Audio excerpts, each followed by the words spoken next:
but then things would be delayed. So whatever the committee prefers. Just bring it. Okay.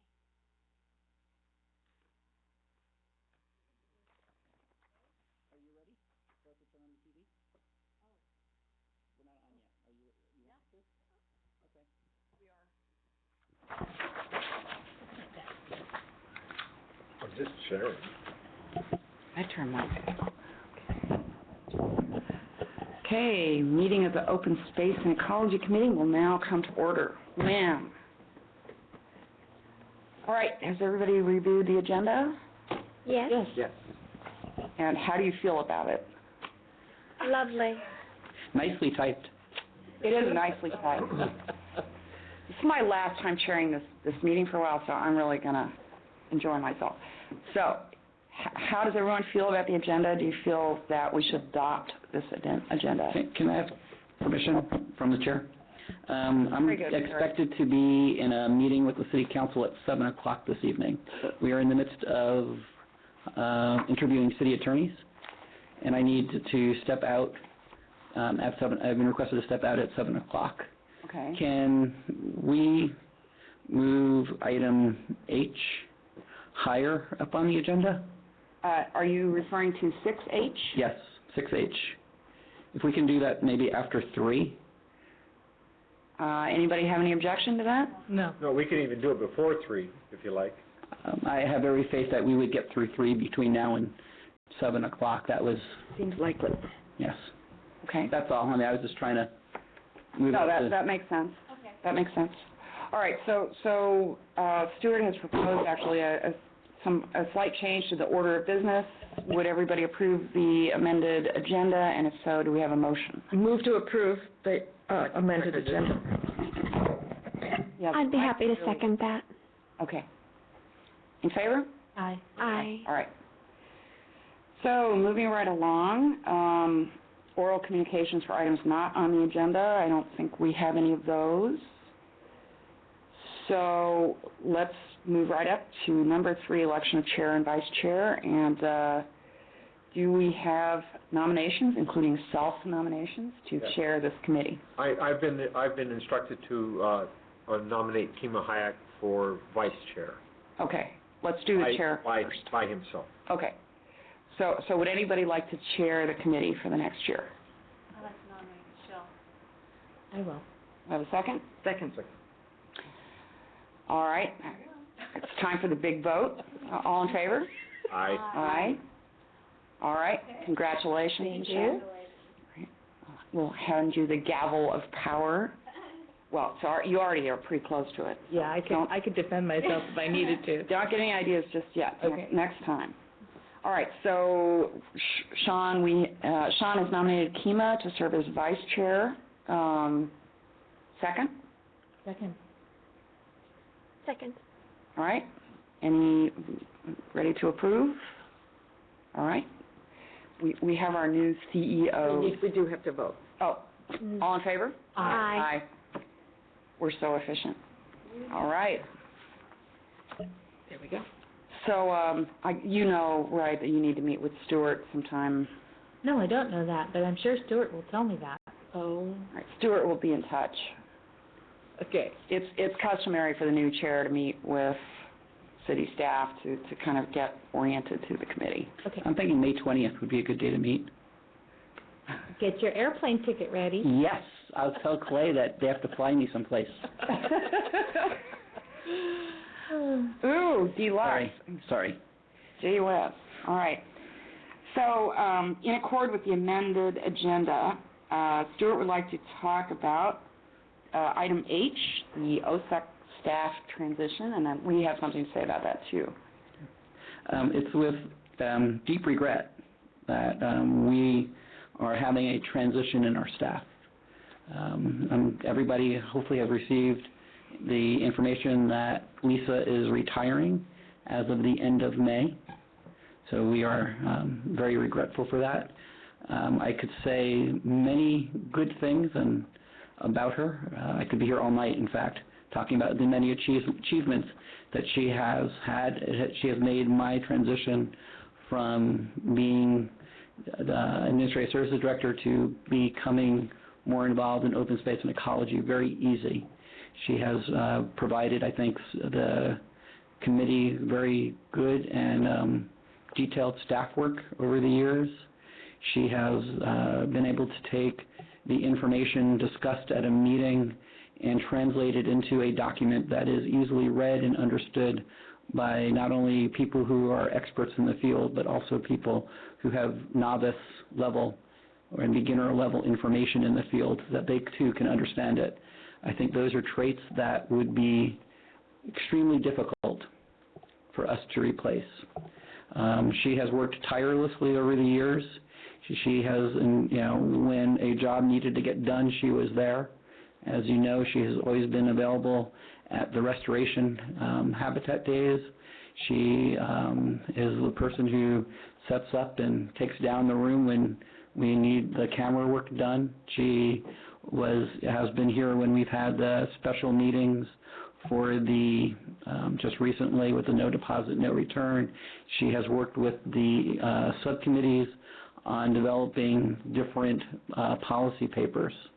All those things, I would say that she is without equal. And I would hope that the committee also has that perspective.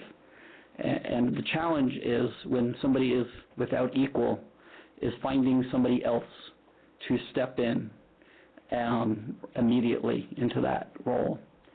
As a city, what we're going to do is we are looking over the summer of hiring an intern. On Friday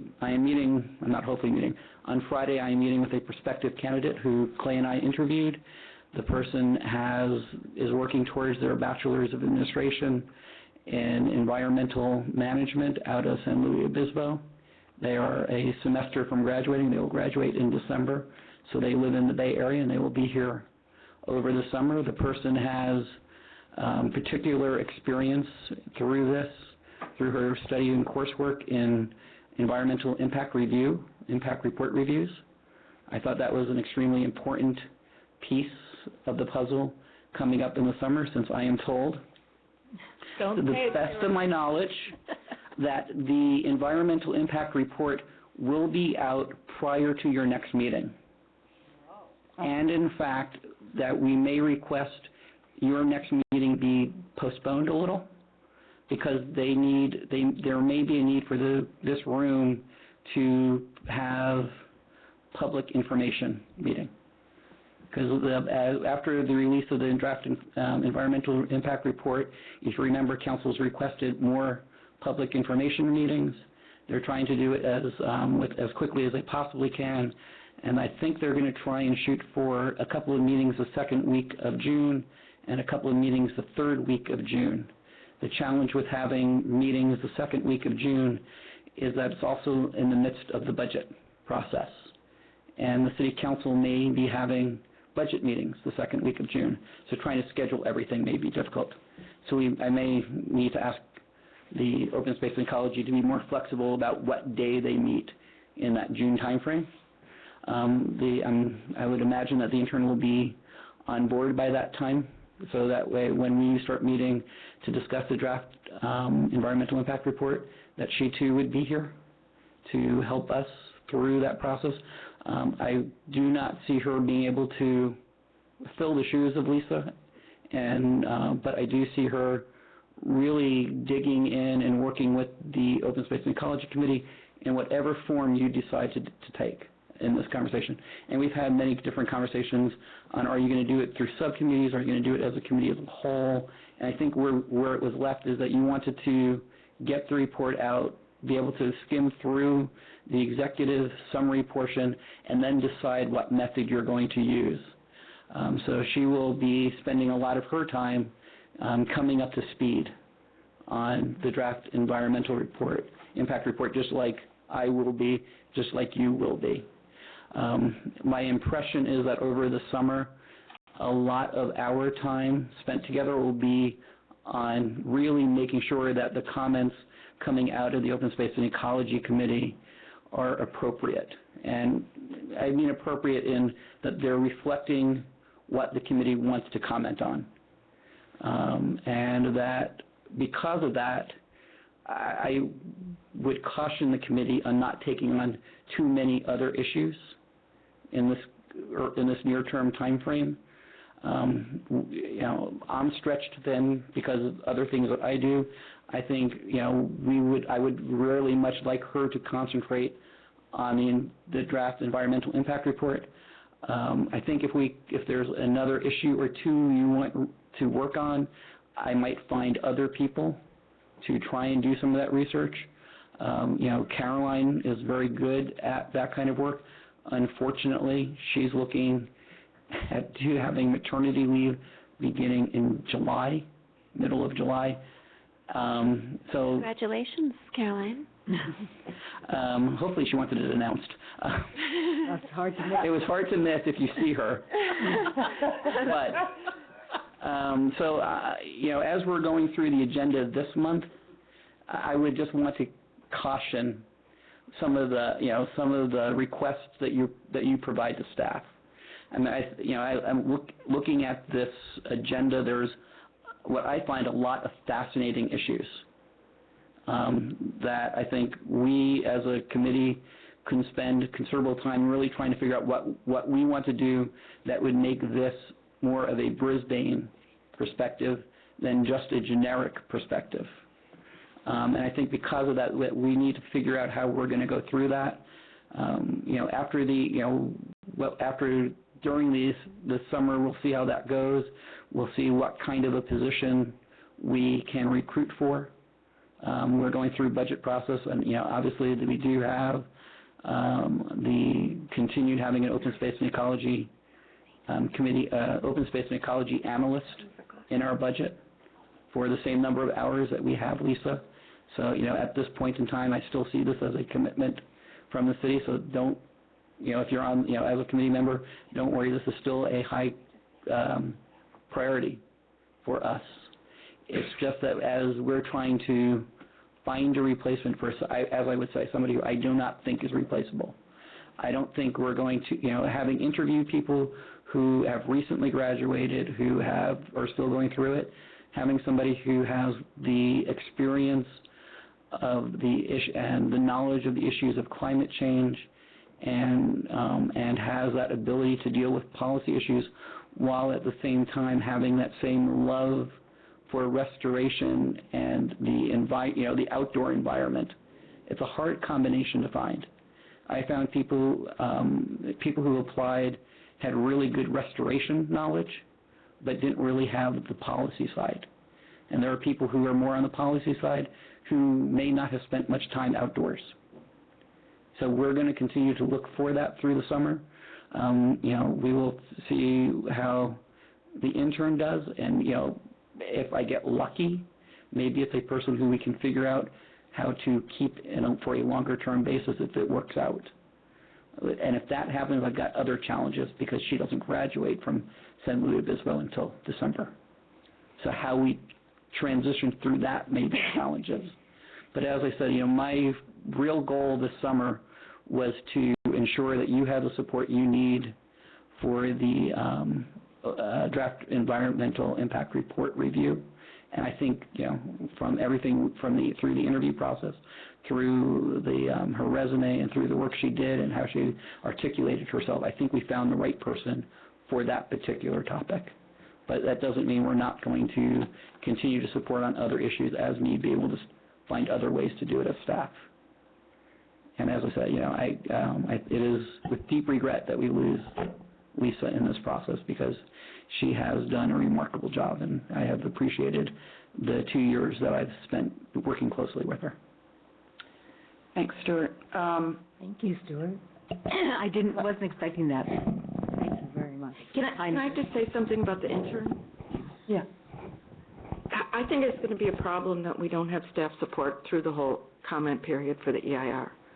If this person is going to be interning before they go back to school in September, then we will either be without staff support at the close of our discussion, or we will have to be training somebody for 3 months and then have someone totally new come in at the end of that period. And I just think it's going to be inadequate I am continuing through the entire time period, and so you're not losing your primary staff, you're not losing me. So for that period of time, as we figure out the transition period, I will still be here to work through with you on the draft and, the comment period. So it's not that you're not having staff assigned to you for it. And you're going to write up reports based on our discussions, and you're going to If that's what it takes to do to provide the committee the support we need, yes. I mean, we are committed as a city to provide the support that's needed. I kind of share Mary's concerns. And I'm a little bit worried about it too. Good timing, Lisa, on Yeah, your I mean, part. I I couldn't have picked, I couldn't have picked a better time if I were you. I sympathize with the city. I mean, if Lisa needs to go, if that's her decision, then I think, we get what we get. We'll deal with it. Lisa, I'm not going to sit there and interview everybody myself, so I have faith in Stuart, so I do too. We'll be okay. we'll be okay We'll be somehow all right. work out. It's not optimal, but many things aren't. Right. Yes. You just, So- yeah. Moving on, though, I want to come back to Lisa. And I would like to say, on behalf of the entire committee, we are bummed. Yeah, we're totally. We really are. We're just really sad to see you go for all the reasons that Stuart said. You've just been a huge help to this committee. And, thinking about it, how many events you've come to and how many issues you've researched before us and how many reports you've written in prose that's actually readable, and how patient you've been with all of us who, stumble through procedures and what comes first and who do we ask and how do we do this, and you've just been wonderful, and we're going to miss you terribly, every one of us. And I'd like to just ask everybody on the committee if you want to say something, and we also have something to give you. Oh, my goodness. Wow. So Thank whoever you. wants to Well, I'd just say like to say, Lisa, you go with a lot of history, which we are going to miss, and your personality, which we're going to miss because you're so easy to work with. But, life is a journey, so keep going. Yeah, my comment is I wish you the best of luck in whatever you do. I mean, you did a great job here. I'm sure you'll do a great job whatever you Right. tackle. So, Thank you, Sean. yep. catch up on sleep first. Yeah. I'm really sad you're leaving. And I know that you'll find what your heart's desire is, or you'll keep searching. I'm glad you were here for a while you were here. And I just think we're really going to miss you. You don't know. Sometimes the true appreciation comes in absentia. So I'm afraid that's going to be the case.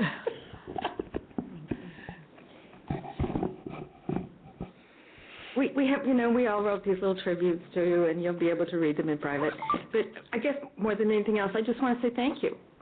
I mean, we couldn't have done what we did without you, and you put a lot more effort into it than most people would have, and you made some sacrifices in your own life in order to do this. And I think we all really appreciate it, and we thank you very much for the 10 years. 11. Is it 11? 10 plus, that you've spent with us. Thank you. Thank you, Mary. I would just like to say that I think I know I'm grateful to you. But having the comfort of working with you, I don't think I'm going to really be able to fully appreciate you till you're gone. And I know that's a sad thing to say, but when it's like a perfect pair of shoes. When you put them on and they fit, it makes everything so easy, and you don't really know what you've got until it's gone. So if you're going to go, you better go, because if you don't, I think I miss you, and then you're just going to get really a lot of grief for doing this. But no, I also support that you've made this decision and stick with it. But yeah, I guess I hope that came out right. But thanks, really thanks. Thank you, Barbara. Mm-hmm. Gosh, well, I feel like I'm not so good with extemporaneous remarks, but this does call for a note of gratitude on my part to each of you. I mean, Elena, whom I was on the committee, and Mary. Mary's the only one who's been on the committee the entire time, every day, every committee meeting I've had. Practically without exception, Mary has been part of it, and Elena got me started on the very first meeting when Fred was still here. And Sean has been a wonderful new addition, did so much, and Michelle at this awesome event this last weekend, and Habitat Restoration Day. I mean, you've been through so much, and Glenn has been our fearless chair, and such a pleasure to work with, and bringing all your expertise has been such an asset. And Barbara is just the most hands-on, best example of what we should all be doing in terms of walking the walk, not just talking the talk. So I thank you all. And Stuart, from whom I did not expect, wasn't sure he'd be here and didn't expect those kind words. I have to say. Wait, whoa. You didn't expect me to say kind words? Oh, no, I didn't Thanks. That makes me sound like an ogre. No, contrary to being an ogre, I will say on the record that can't think of a nicer boss and a nicer colleague than Stuart. So thank you very much for being my guide and my supervisor and friend and colleague. Appreciate that. We have two things. Somebody want to? Chair. All right. Oh, I'll help you. Oh my goodness. Wow. I don't know who said it, but it's really true. You don't realize how much you appreciate somebody until they're gone. Oh my God. And, I don't think we say thank you enough while people are here. In this basket? Oh, wow. We're just sorry. Did you get a puppy? What in the world? What do you want to open it? Should I open it now? You have to show it on TV too, though. I don't even see it. Well, yeah, I have to figure out where the TV is, right? Is there a camera there? I think you can open it before. Yes. Okay. I just let you know there's a recycled AAA map. Okay. Wow. Everything I wrap nowadays is in the recycled AAA map. Probably not on TV. Well, if you go to Utah, you know where to go. You're good. I need your help. Can you take that down? Maybe I should go up there. This is going to be... Careful. Be careful. It's going to not make very good live viewing, I don't think. Yeah, be careful. Right. Oh, my goodness. Wow. Oh, my goodness. This is beautiful. I just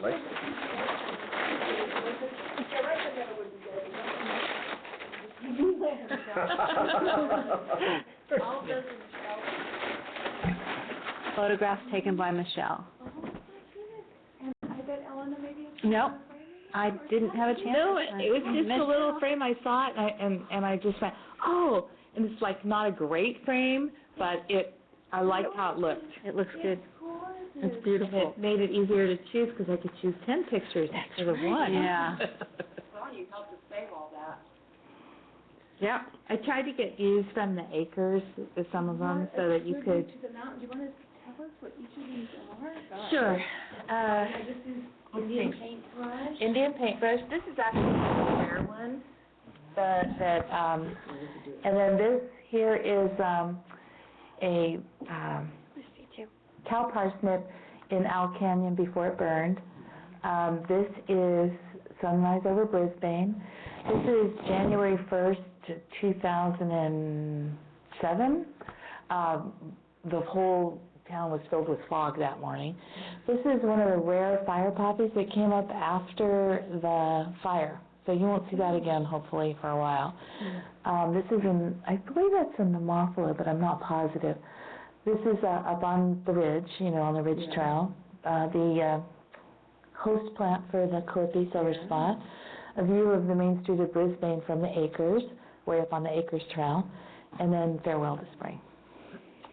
So Oh, Michelle, I had no idea. Not only are you saving acres, but you're photographing.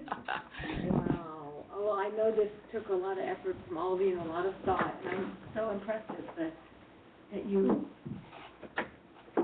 thought to do this for me. It's very, very much appreciated. Thank you all. This will be something I will treasure forever. I forgot to bring my card though, because I was so busy wrapping it when I got home from work. So I'll deliver that before the end of May. Yeah, I also forgot my things, because Wednesday's my gardening day, so I was really blissing out in the dirt, and my husband said to me, it must be sometime after 6. I was just inside. I'm like, how far after 6?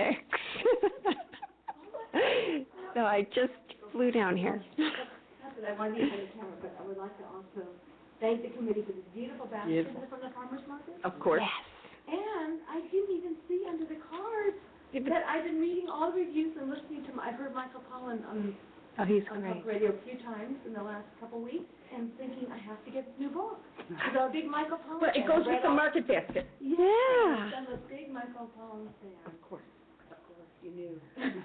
Mhm. That is so thoughtful. Thank you all. So will you at least be around a couple more days so that I can repair my mistake? Oh, I Okay. will definitely be around, not going anywhere for a couple of weeks. So I think I'll put this in. Thanks again, Lisa. We're really going to miss you. Thank you all. This is be hard to transition to polystyrene, but here we go.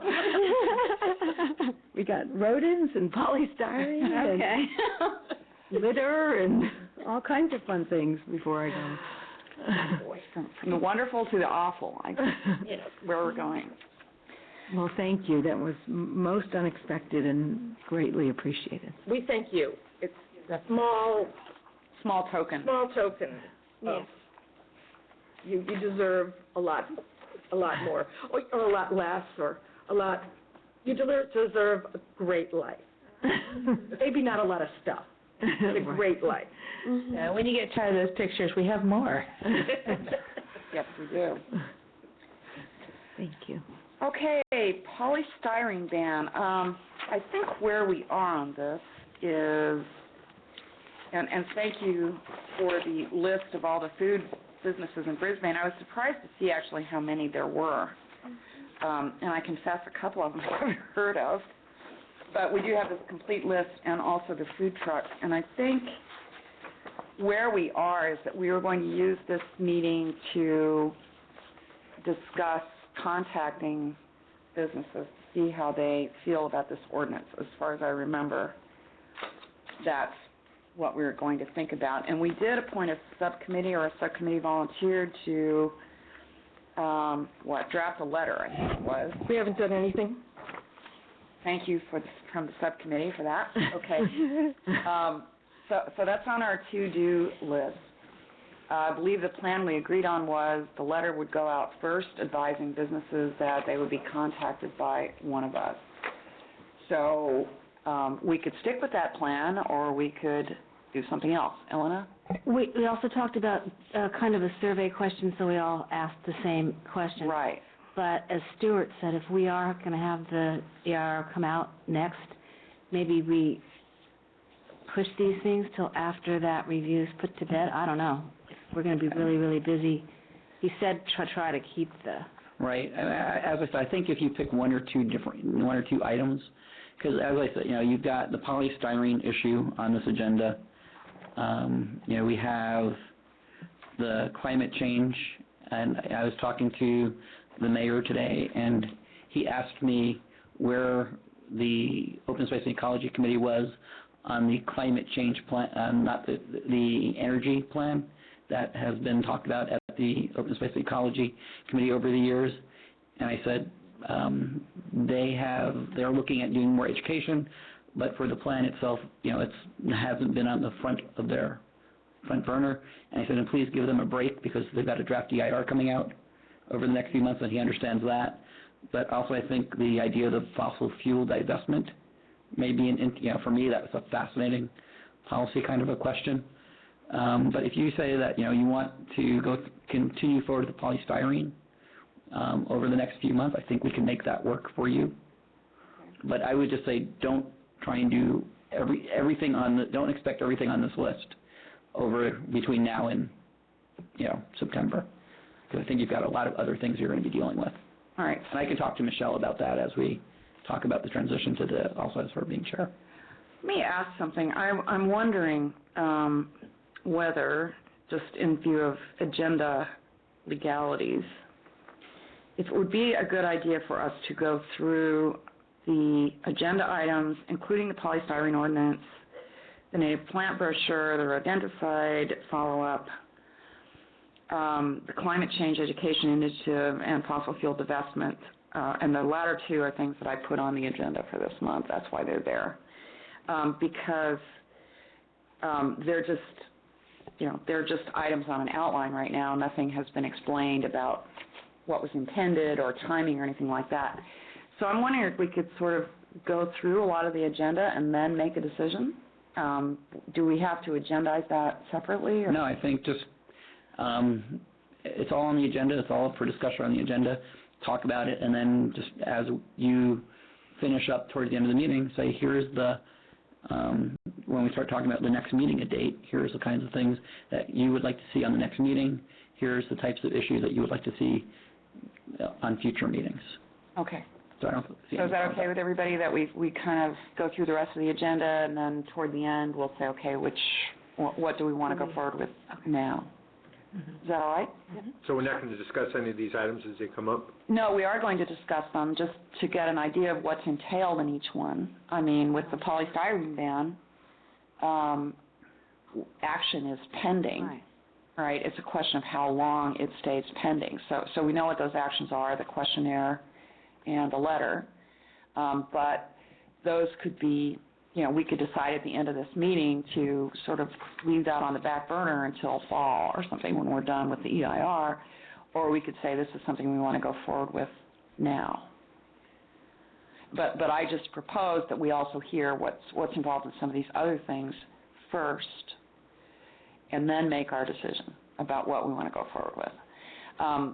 I can just tell you now, even though it's out of turn, when I put climate change education initiative on here, I had in my mind something that, that we might have an event, say, late in the fall, right? So I wasn't intending, that we launch some big plan immediately on it.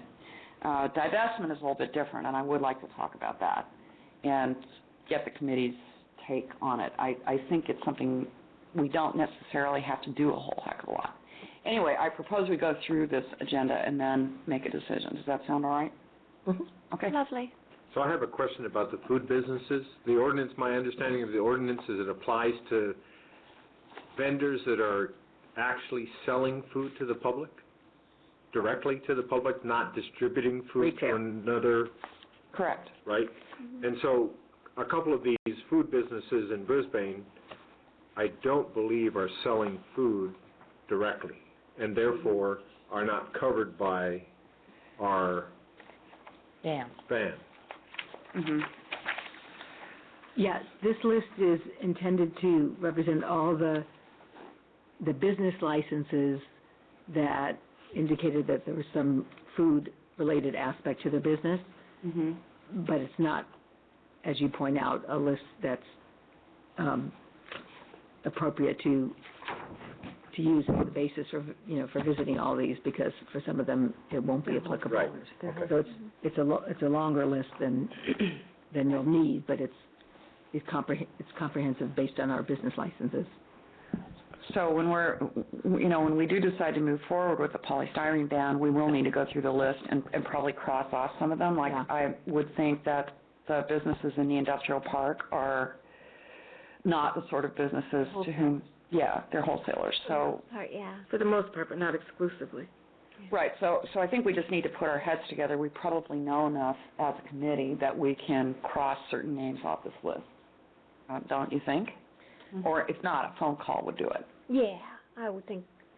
And it would still be fine for us to let them know our intent so that they can perhaps start adjusting their packaging, because that's our intent, I'm sure that it's going to follow suit. Right. I mean, somebody like Shenki of California distributes throughout the peninsula and the city.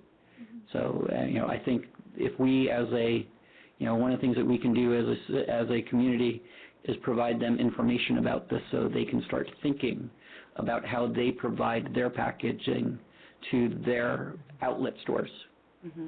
And although they may not they may not be affected by what we're asking them to do, but I think the more information that we can provide them, because when you walk into a Shenki bakery, a lot of their stuff is prepackaged already. Right, which means they're exempt under this ban, isn't it? Yes. Doesn't it?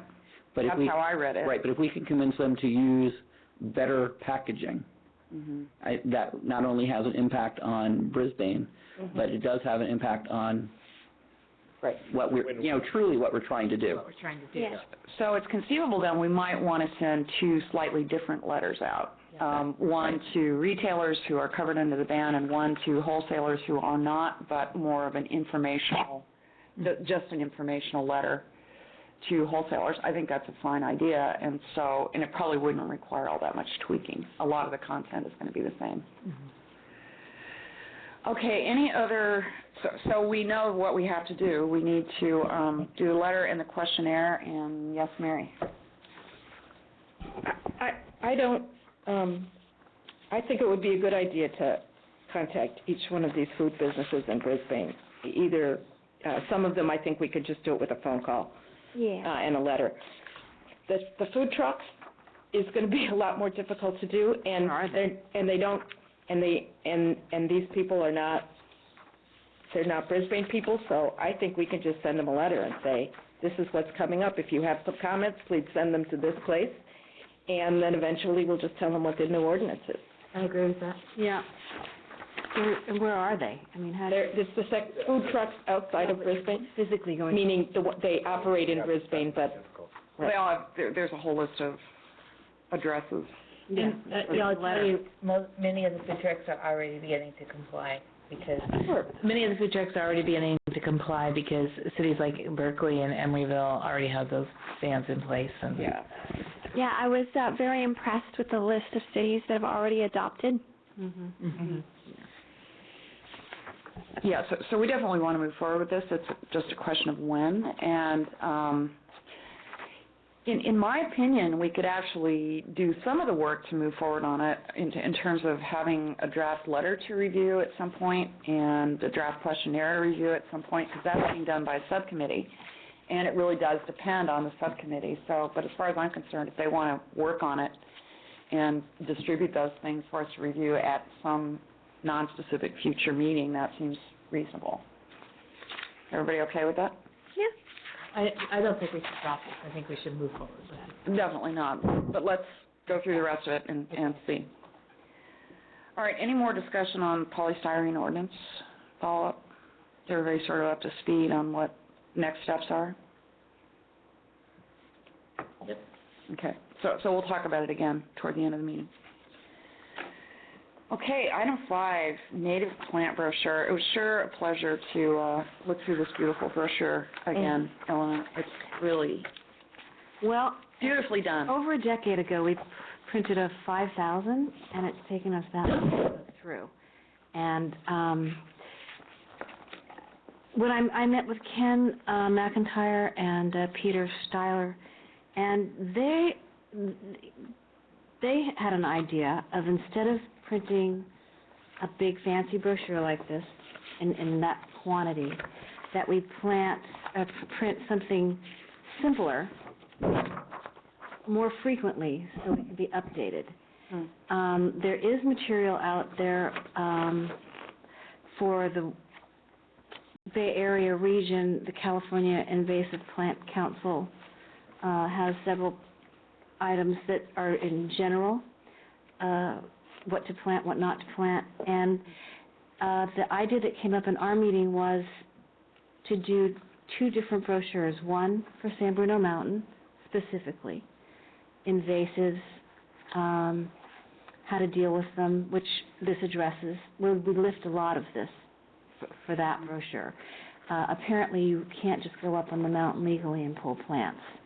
And Right. San Bruno Mountain Watch is trying to get certification approved so that people can learn how to do it properly and be certified to do it. So there's some issues there. So the one idea was to do one brochure specific to San Bruno Mountain, its issues, and where we are with it politically now. And then the second idea was to print a smaller brochure, but one designed for residents and their backyards. So it would be more focused on what to plant, what was drought resistant, how to get rid of what was invasive in your own backyard, Right. and possibly something that would encourage nurseries to not sell invasives. So one's focused on San Bruno Mountain, one's focused on domestic gardens and nurseries. And that's just kind of, when we were talking about all the subjects they wanted to address, I thought it would be a book to try to get it all in one thing. And I think it's easier for people to go through something that's simpler to read, that's not, I don't know.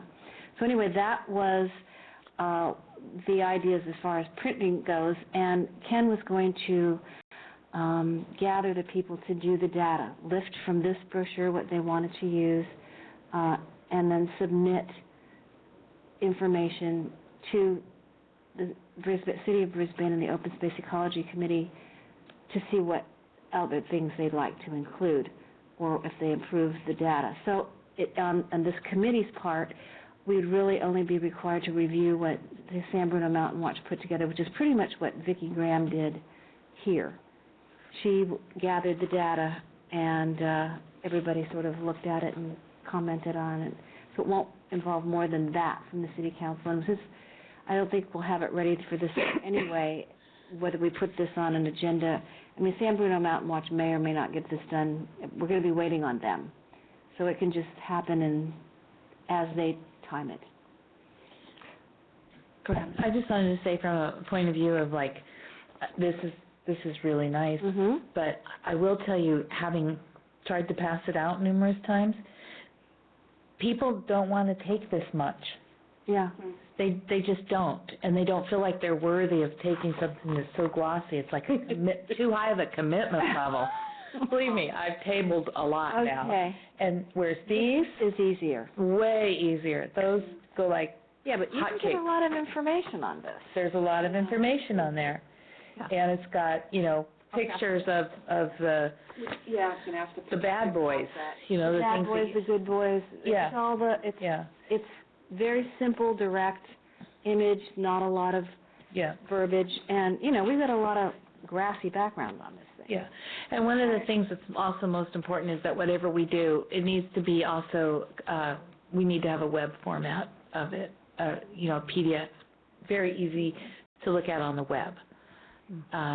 And even on the city's website, it would be really good, because I get asked a lot, well, what plant should I plant for this? And, well, why shouldn't I plant scabiosa? I love those. And, I mean, you go to Lowe's and they're selling frickin' broom. Are they at it again? Yeah, I won't even go there anymore. I wrote to them also personally, and they don't care. No. So. They've been a problem with rat poison, too. Mm-hmm. The city of San Francisco has a brochure out too, and I looked for it briefly before this meeting, see if I could find it. That's the one on the It has the coil back. The one I'm talking about is a brochure that lists the 10 worst invaders in San Francisco. Oh. And recommends that people try and get rid of them in their own yards. And so that's something else to think about, especially if we were going to do, a series of just articles in the Star and the, and we want to. I think we should aim it not just at residences, but at the businesses in town too. Yes. You're right, but the architect who designed the park made the monoculture, and it takes a lot to change it. The city doesn't want to see the grass and the ivy and the tree. The trees are dying, but it's, yes, you could address it, it's a little more difficult. It's a little more difficult. It is a little more difficult, but it's going to get addressed by Mother Nature. Right. And so the sooner we give them viable substitutes and start thinking differently than Lawrence Halpern did, the reality is right. I mean, you drive down Valley Drive and it's like every other tree is going. Yeah, I know. You know? Well, we could do a third for the businesses. Yeah. Because it's a different focus, and these aren't expensive to print. No. So we can just make it focused, simple, and when we want to redo it, we modify it and do it again. And maybe we could even have a more templated format that all 3 brochures look like a family of brochures. Right. That we just substitute in and out and, you know. Okay. So we're talking about this format then? Well, that's the idea at this point. Tweaks for our location, so it would include things like Gavielsa and maybe... It's whatever you want to put in there. Mm-hmm. Okay. It's a nice format, the pictures are good, Right. Pictures are good, so it works. I think. It's simple. Simple. It needs to be simple, and it needs to be appealing where people are willing to pick Right. it up and take it with them. Mm-hmm. Well, and it also needs to be easy for people to identify The culprits. yeah. Yeah. So I think some of these, maybe it could be made easier to do that. Yeah. Mm-hmm. On the San Bruno Mountain one, Ken, we do a thicker or a lacquered paper so you could put it in your back pocket and bring it on the mountain with you and use it as a field guide. I like that idea, which would be a kind of a different... The one for your backyard wouldn't need it, and the business park brochures wouldn't need it. So. Right. But a lacquered field guide, those things are handy because they're light, especially if you can fold it. Right. Mm-hmm. Fit in your pocket. Mm-hmm. Stuart, don't you have to go? I was told that that Clay would come and get me when they needed me. Okay. I was just looking at the clock, and I was just paying so much attention to what's going on, I didn't realize what time it was. But I figure if they don't come and get me, they don't come and get me. Life will go on. Okay. So what action does the committee need to take on this? Nothing. This is just a report. Okay. San Bruno Mountain Watch, Vicki Graham and our art department pretty much did it last time. Then we got the data approved by city staff and the council, and then we got it printed, and that was it. So you don't have to do anything until San Bruno Mountain Watch decides what data they want to present. Yeah, and maybe we could look at formats and costs so that we design the costs. Anytime you see a format that you really like, maybe bring it to a meeting and show us that. Will we also have a chance to review the species, or is that going to be left to San Bruno Mountain Watch? We can submit, edit, add. Okay. We can do whatever we want. Yeah. Yeah. Yeah, I mean... If you have comments, I'd contact Ken McIntyre and just say you really want to see this, this, and this whenever. I kind of think the whole committee will want to see it.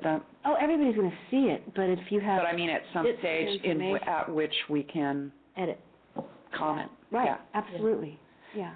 Because, I mean, I haven't seen acacia trees mentioned in any of the invasive plant stuff that goes around, and I was just thinking about that today after reviewing the packet, maybe we should talk about acacia, because it is pretty commonly planted around here, and they're as invasive as all get out. Mm-hmm. So, San Bruno Mountain Watch is focused on invasives in the habitat, and so, for example, acacia has not spread on the mountain the way that some of the other things like, velvet grass. And so it's not a hot button issue. It shouldn't probably be planted in your yard because it does spread and it's overall invasive. But so far it hasn't been a hot issue on San Bruno Mountain like eucalyptus has been, or some of the other things that are so much more bloody destructive to the habitat. But since we're doing a brochure for the backyard, we can put it in that one. Yes. So, I mean, that's why we thought it would be better to do separate brochures with specific focuses. Mm-hmm. So my take on it is the committee would like to review them at some point, where it's still possible to... But we're still as a here now. We don't have any So we'll let you be solid the liaison on that and just bring it... Mary? Since we mentioned Acacia, there's a Yes. Paul Buscal.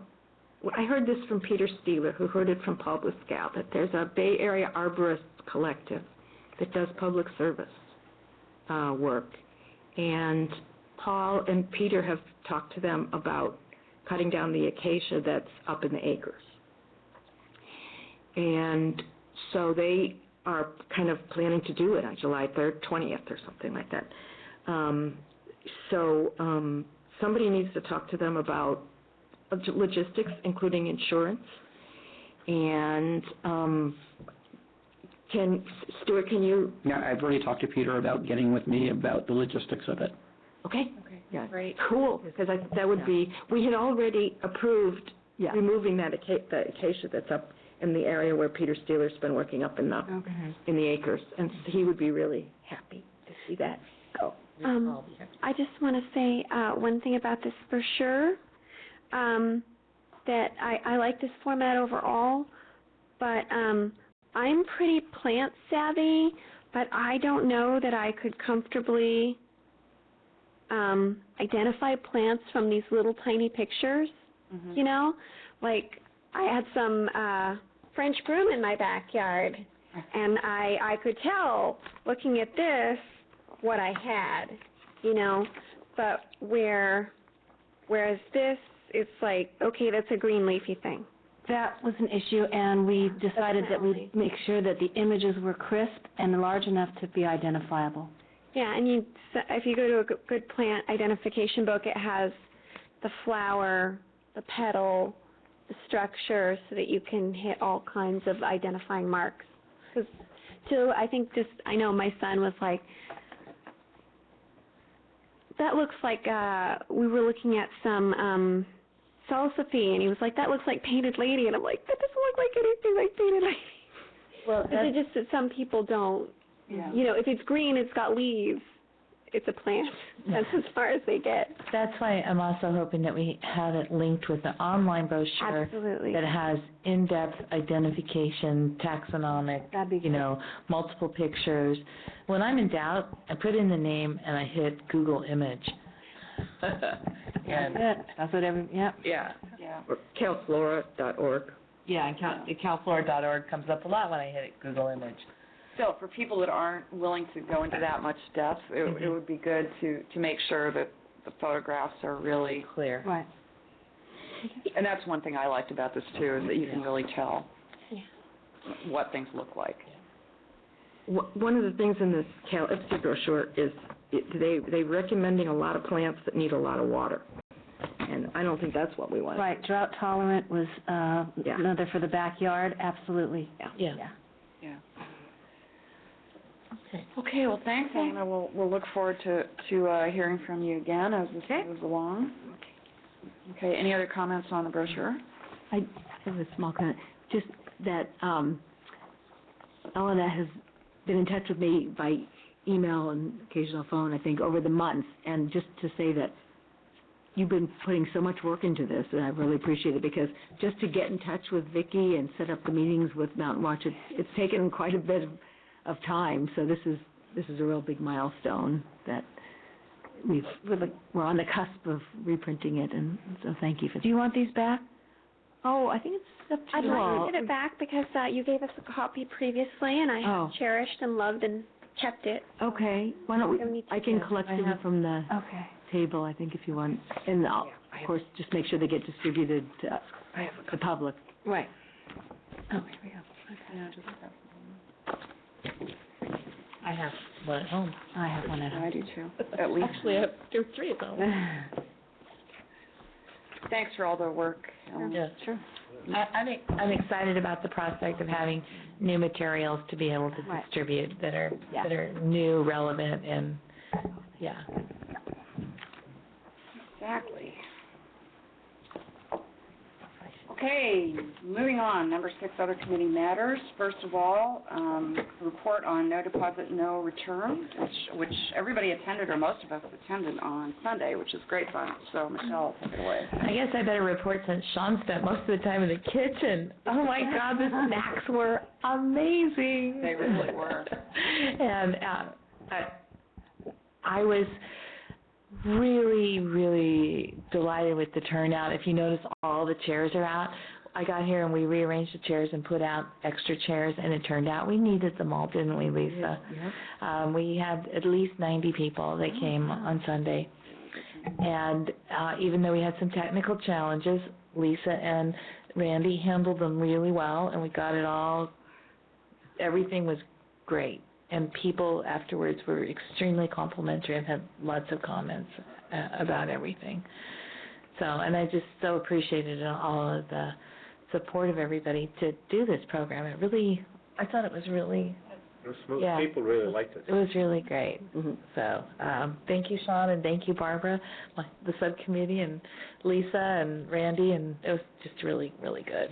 And thanks to Bill Detmer for that cake. And that cake was great. delicious. I can't believe he made that. How do you make a cake that big? He made a cake that was 7 feet long and about 18 inches wide. It was 18 inches wide and 7 feet long for my dad's 85th birthday. Go figure. I mean, he's the master cake maker, and they're really yummy. So, there goes Stuart. Hi, Sherry. Back, I think, probably. So I wonder if the committee would like to write him a thank you note, Yeah. or send him a card. Why doesn't our new chair do that? Huh? Why doesn't our new chair do that? Because your new chair is going to be gone for 2 weeks, and I sent him a Facebook note already, but we should send him a, Okay. personal note. I'll be honest, I'm not going to get it done before I go. Okay. Okay. Okay. At the point where I can hardly breathe, I have so much to do in the next couple of days. I know how that is. Well, what if, how would the committee feel? Do you all want to sign it, or what if I just took care of it and signed it as chair on behalf of the committee? That would be That'd be all right? awesome. That'd be great. Okay, I'll do that. And And I assume his address is easy to come by? yeah. I just have to say that one of the things that was really exciting about Sunday was that people were really interested, and they really came out for it, and they paid attention, and they just loved it. And Lisa, I don't know, I've had a lot of requests to get the full interview tape on the site, on the website for people to look through. Good idea, yeah. So I don't know if that's anything that you can facilitate, or if that has to go through council, but, The you know, the piece interview, that we showed with the 3 excerpts, or the whole hour plus? people want to see the whole, Oh, the whole thing, yeah. yeah, some people are like, oh, I'd love to watch the whole thing. I'm like, well, be careful what you wish for. There's some parts that are kind of slow, but there's some other parts of it that are very lively.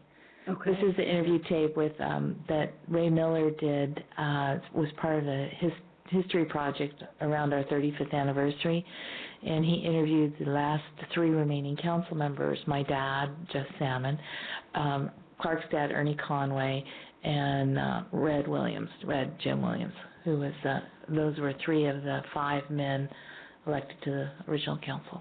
So that part was really interesting. Yeah, it was incredible that your father could be there. Oh, yeah, that was cool. Yeah. Well, thank you. You really spearheaded this and made it come to fruition with Couldn't have Don done it and without all the Barbara support. and, So, yeah. Yeah, I really enjoyed taking the flyers around and talking to people and trying to canvass them to come. It seemed to work. it worked. I have to say, I thought that Richard Reed, was that his name, from Recology? Robert Reed. Robert Reed? Okay. I thought he was fascinating. I could have listened to him for another half hour because he had a lot of facts about all the new technologies and the new processes that they're using to reduce the waste in San Francisco, and I found that really, really interesting. I did too, and I liked it. He seemed genuinely excited about it, and he did. and that was good to see. That was fun to see, and made me feel hopeful. So I really like that part of it too. Yeah, I almost think that maybe we should host a presentation just on zero waste that focuses on all the different aspects that you can do, not just what they're doing, but what you can do, like Barbara said, at home, and maybe put a program together because, oh, there you go. Mary has a book here called... No, Elena has... grabbed it.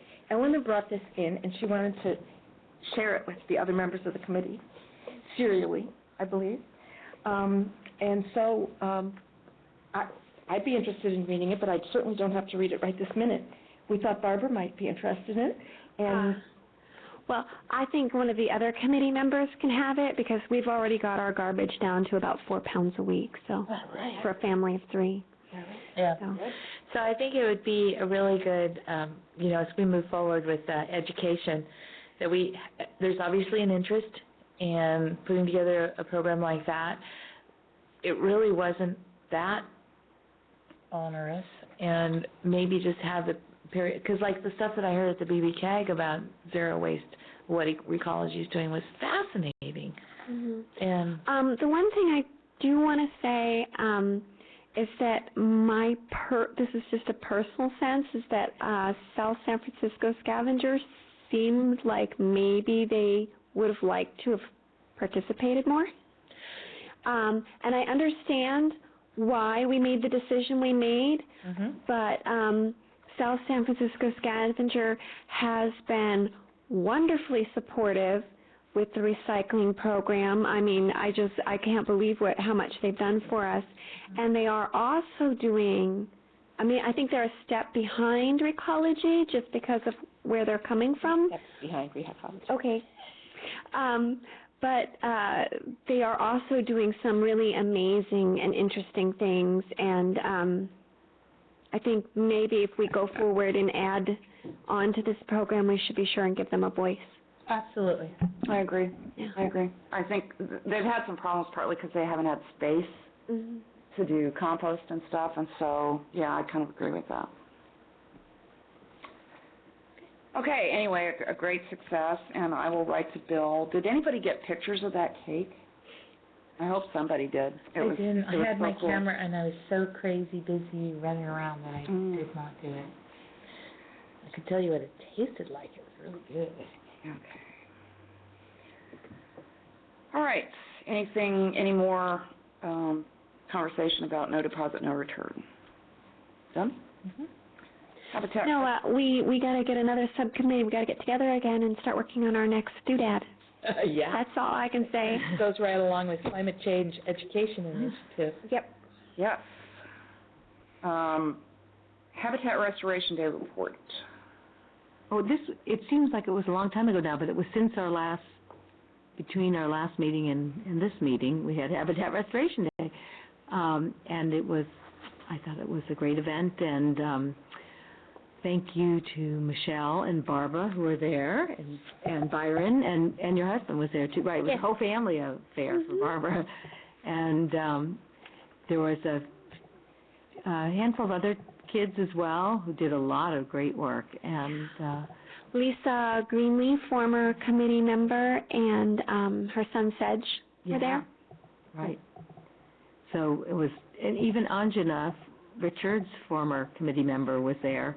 And I say even because she's busy at home with a toddler and a newborn, but she still made it. So that was really nice. It was a good event. I will say that we really, I'm so glad we decided to do Costanza Canyon 2 years in a row because we really knocked out a lot more of the ivy. So that was a good decision, and I'm really pleased with that. And maybe next year we could do 2 Habitat Days? Right. And I think Barbara had mentioned it, and a couple of others, and maybe even a fall and the spring, and do more planting in the fall and more clearing in the spring. But I guess the question would be, is there a budget for that? Because we do spend a little bit of money on the shirts and the food, so we just need to make sure we got the money. But heck, I think we could definitely do it 2 times a year. I mean, it's such a big thing. We're throwing stones at a giant, but, twice as many stones. Right.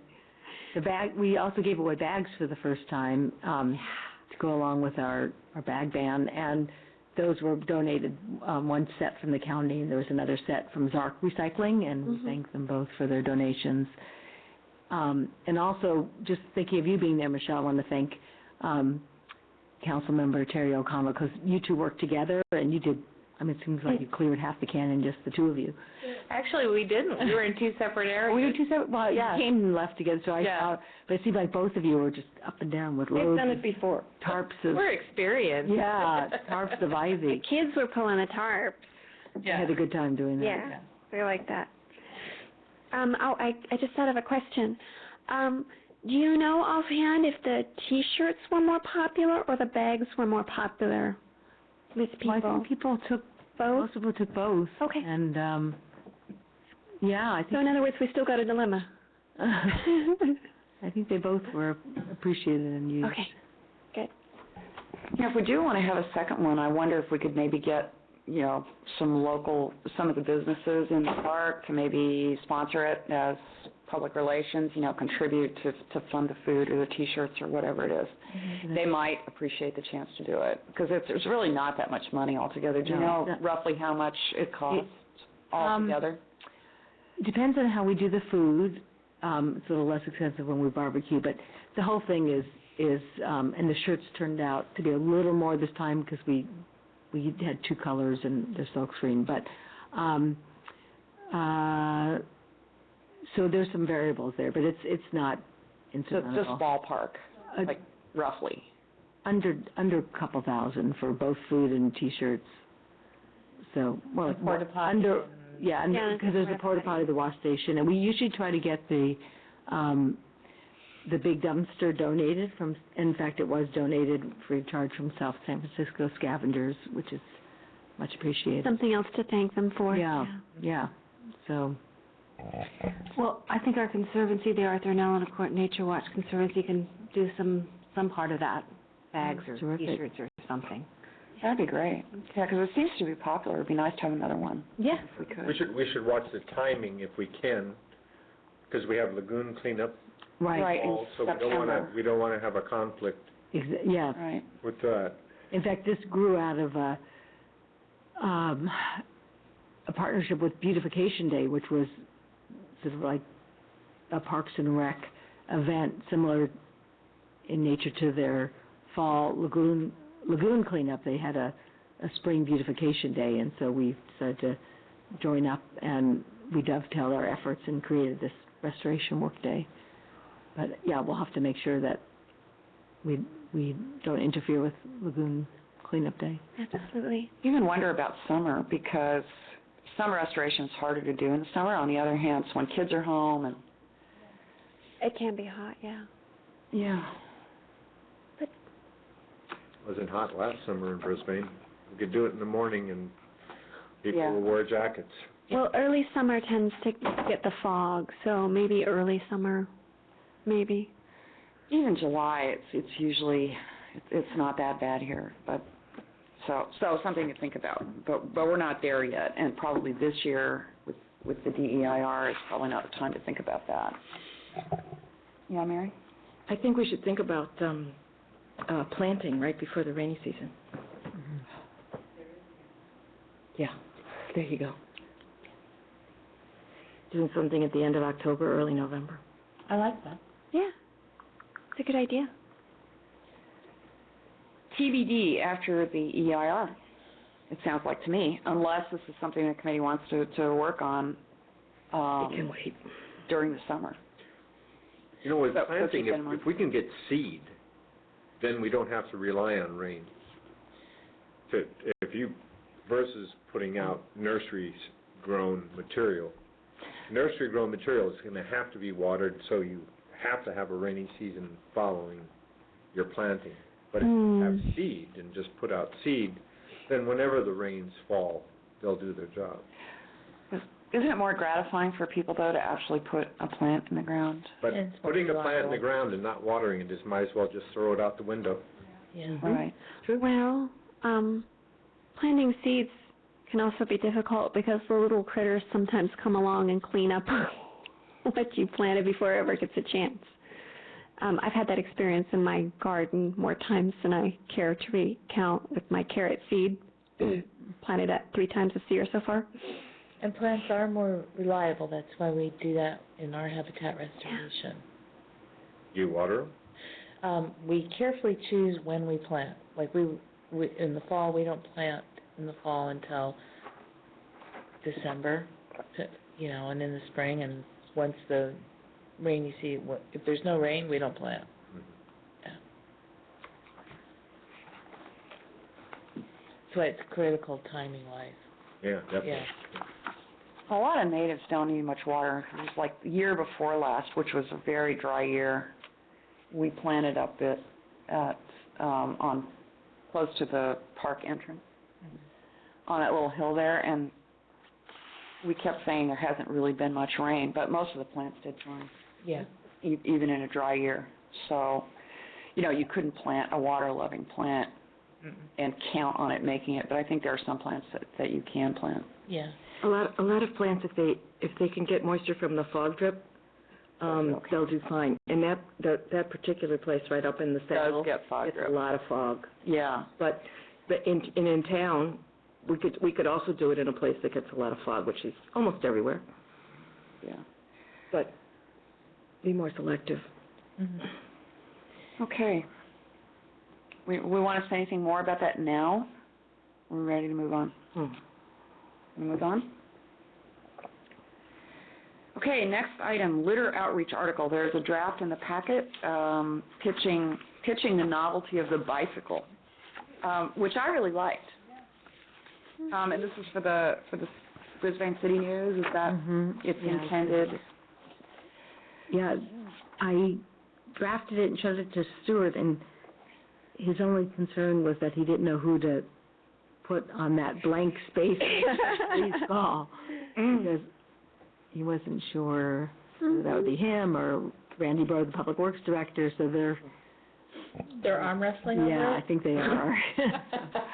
Meanwhile, we thought we'd show you that we're working on it. And then I know that Stuart was also, I wish you were here to report, because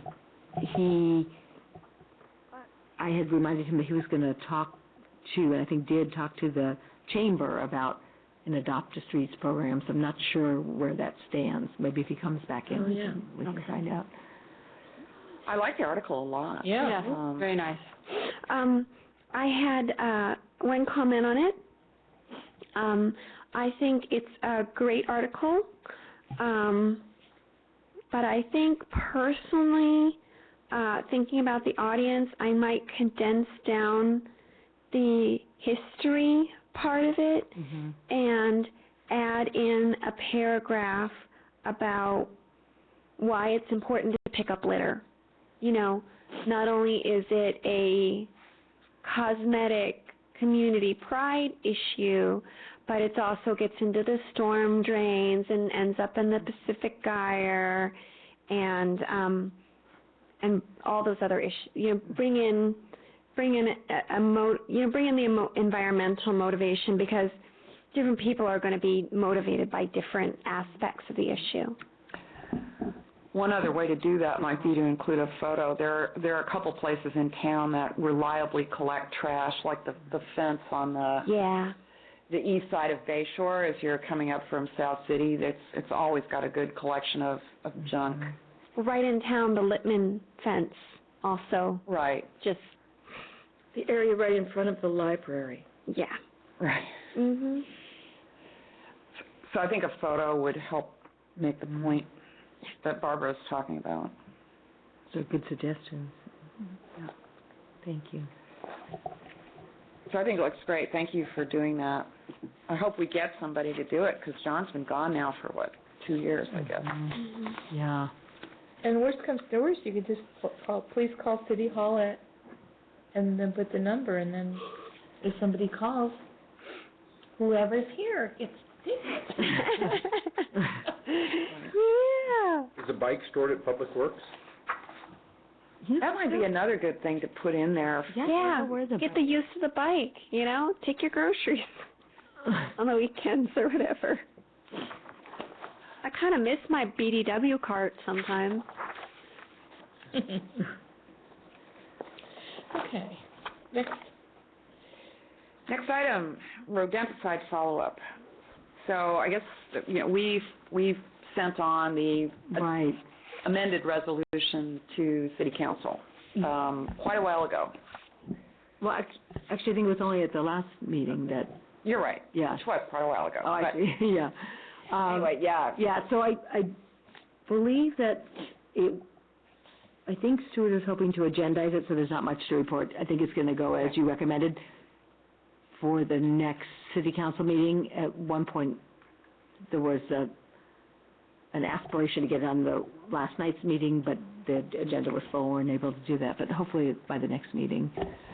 My students have taken a somewhat proprietary interest in this, and although they may be graduating by the time the council talks about it, I would really appreciate notification so that I could tell them, because I think some of them are actually now persuaded enough that politics is important, they might even come to the city council meeting. I would be enormously gratified if they did.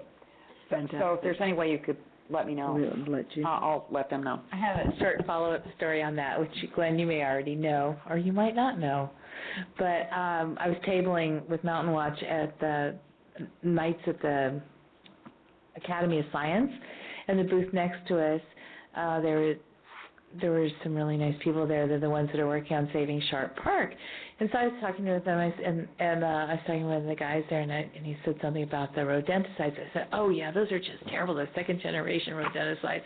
He goes, you know about that? And all of a sudden I looked at him, and he was one of the kids, one of the guys who came and presented. I was like, yes, I know all about it. There was a fabulous presentation about that. And he's like, I know you. I want my picture taken with you so I can show it to Glenn and get an A. But he started talking to me about the rodenticides, and I got all excited because I knew exactly what he was talking about. I recognized him.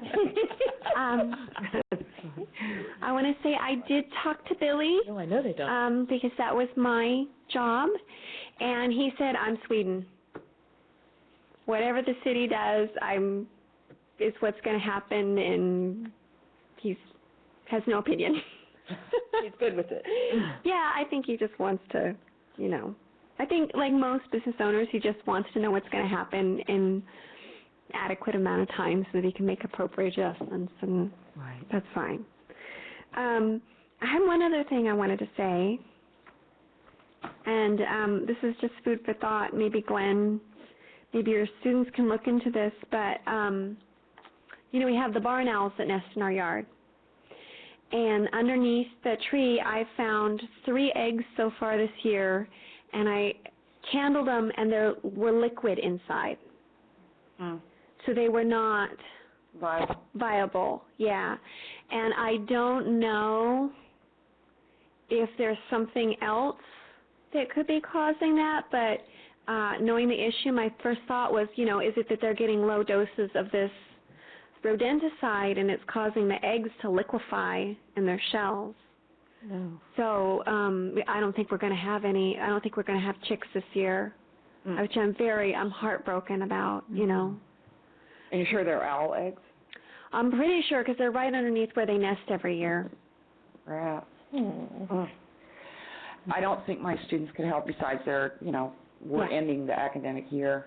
So I think the only way you could find out about something like that would be to, you could ask Lisa Owens-Vianney. She's the driving force behind rats.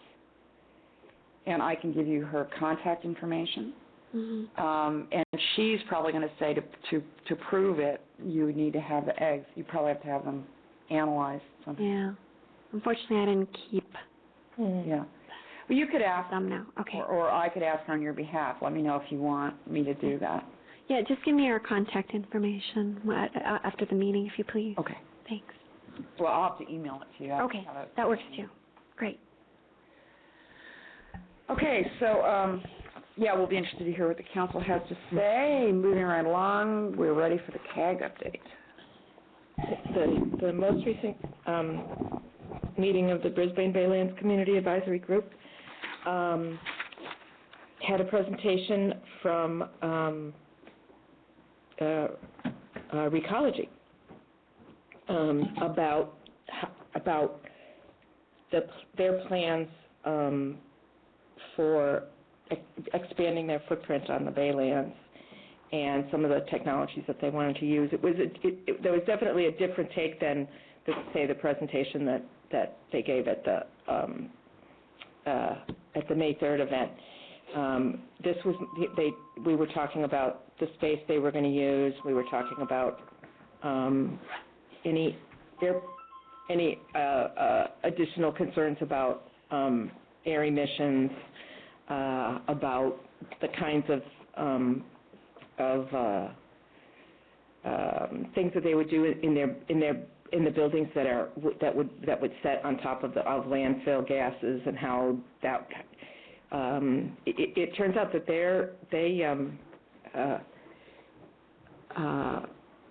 one of the people at the meeting said that they test on a regular basis they gas test all the buildings they have their buildings that are on landfill, and we were actually pleased to hear that, because the Department of Toxic Substance Control is not going to require gas testing for the commercial and residential buildings that are going over the Schlage site, which is not?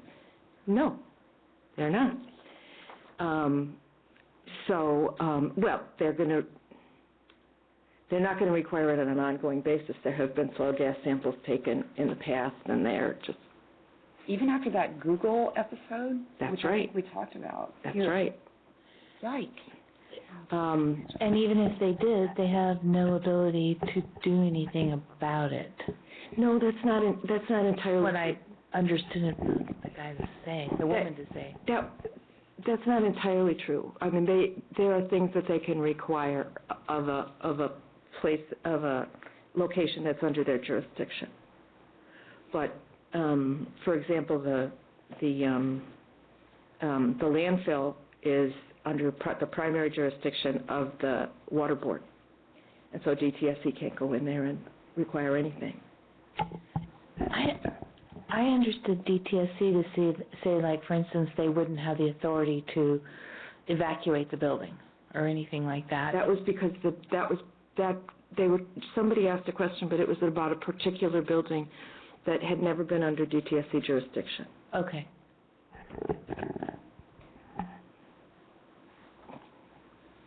Well, that's a shame. I mean, even if they don't have regulatory power, it's too bad they're not monitoring, because even public embarrassment, public information is helpful in situations like that. So that's just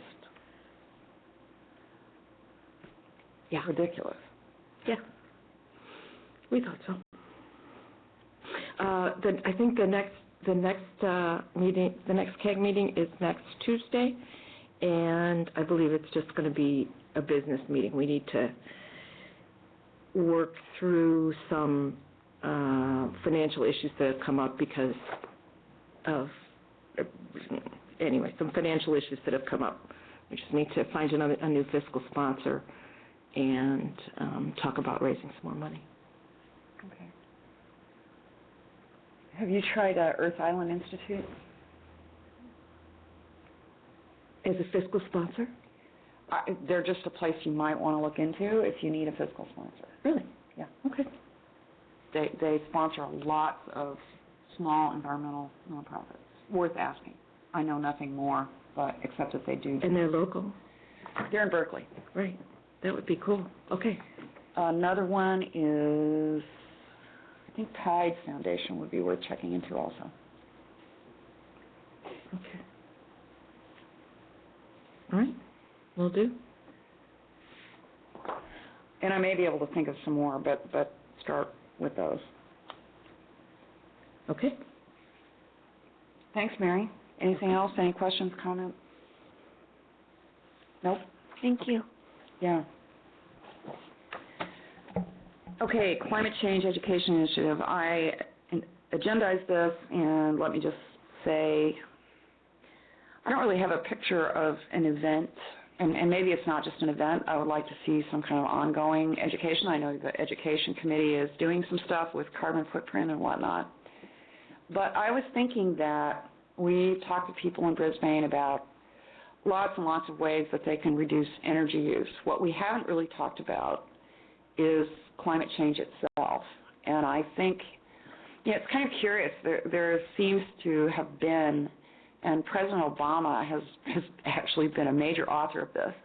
Let's try to talk about climate change without talking about climate change. So we'll talk about renewables and green and energy, waste reduction, and isn't that cool?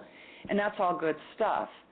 But I think the result is a public that really has no idea how bad things are and what this is all about. And so, because I read this stuff all the time, maybe it's just misery loves company, and so maybe the committee won't like this idea, but I think we should actually talk about climate change. And the idea I had for the positive part of it, because I do think we need that, is to talk about sort of legislative strategies that people could be paying attention to. Obviously, we can't say to them, at least I think we can't, at a public meeting, contact your congressperson about blah. But we could say there are these national strategies to deal with climate change for the country, and I'm talking about carbon tax, cap and trade. We could explain how those work. We could explain why they're important. We could explain, another sort of strategy is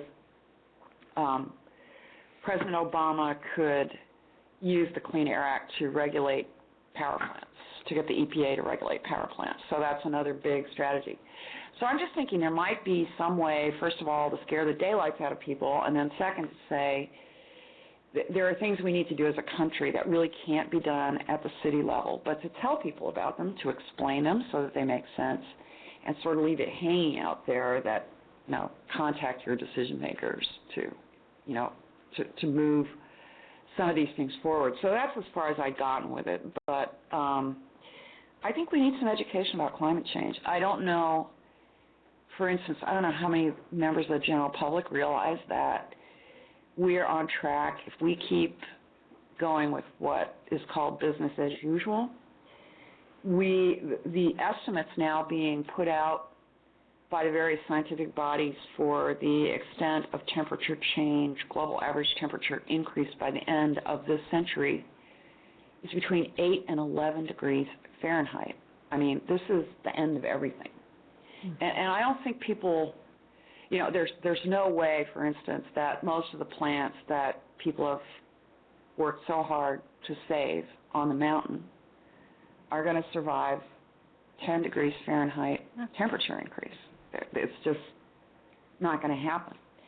And so I think people need to know some of this stuff, not so that they're, so depressed that they just give up, but know it and also get an understanding of what could be done about it in terms of policy.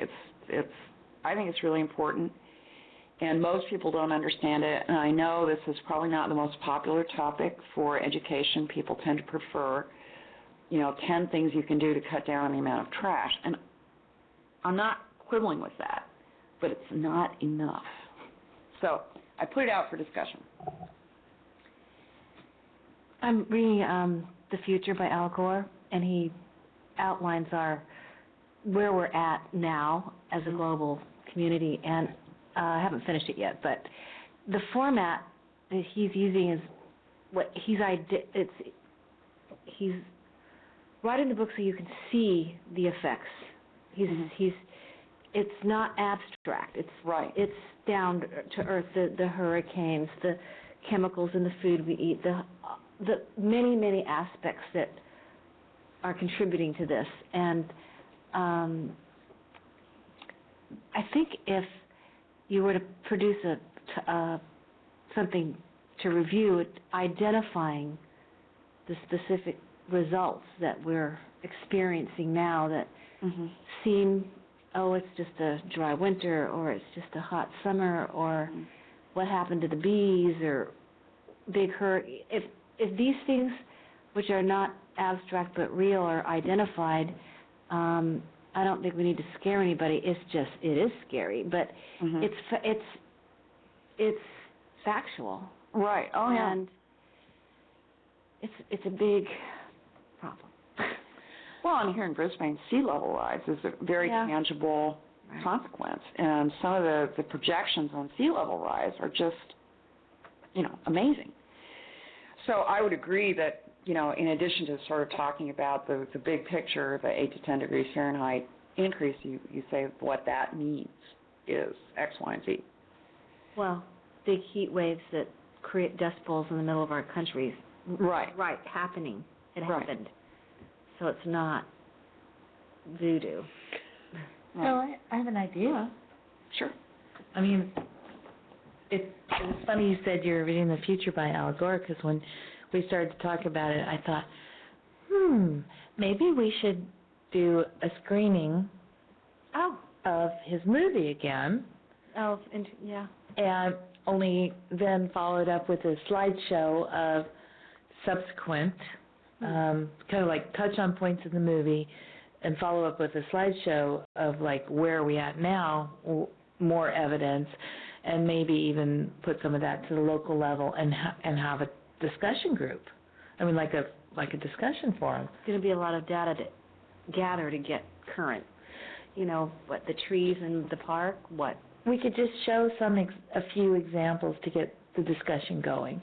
The main thing is that, we all, like, many people looked at Al Gore's movie, and it was very revolutionary when it first came out. People just didn't want to believe it. And yet, I bet it stands the test of time, and having a public screening of it again as part of an education or kickoff education campaign about climate change. I mean, people obviously liked to come and watch something together like that. I don't remember how long ago that film was made, but it's almost old news now because currently, the ice cap is across the oceans, brought the oceans together. Everything he said has happened. Right, and that's why I think it'd be interesting to show the movie and then show, and it is happening. And here's more, here's the current evidence. And I think that tying the past together with the future, even though the film was maybe, 7 years ago? Oh, yeah, it's old. It's old, but it's still extremely emotionally powerful. And people who didn't see it then or didn't believe it then are going to believe it now. It's just an idea. I mean, it was very compelling. Very compelling. I like the film, too. I guess I kind of disagree with that film. I think there are some more current films that could be shown. And it's pretty clear, too, that Al Gore is a really polarizing figure. And despite the fact that his film was accurate in essential respects, there are some people, and I know some of them, I actually have family members that are in this category, who will say, if Al Gore came anywhere near it, it's wrong, I won't listen to it, I won't have anything to do with it. And apparently that is a pretty common. Right. So I think we need to find another movie. I agree with the other things you said in terms of it. It's nice to have a film to kind of anchor things, and it's nice to see something with people. But my take on it would be not that one. Well, whatever one you choose, it has to have some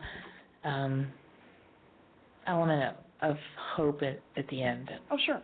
Right. Because, you get tied up in the gloom and doom stuff, and honestly, you don't want to get up in the morning when you get.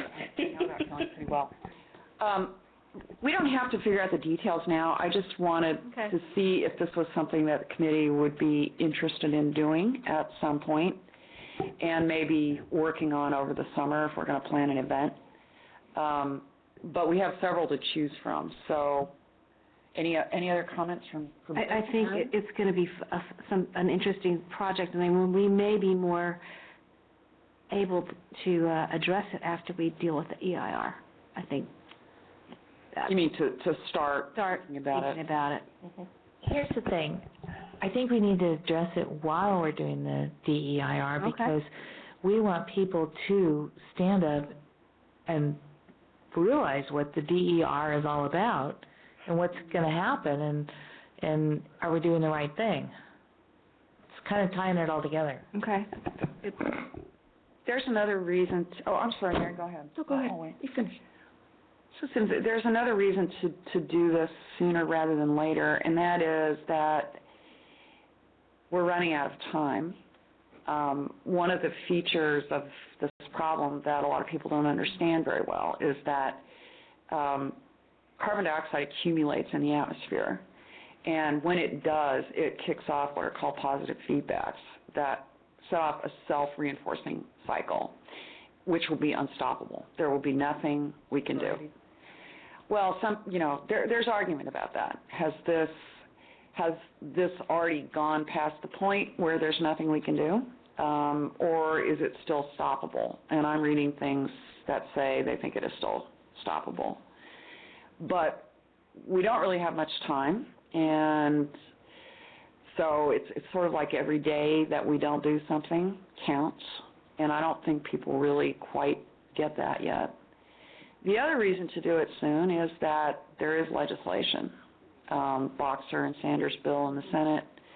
There may have been by now. I don't think it has been, but there's going to be a bill introduced in the House too this year for a carbon tax. So it's sort of like, if you can tell people, well, there are these strategies that are proposed to deal with it that are there. I mean, it would be nice if we could say something about that during this congressional session.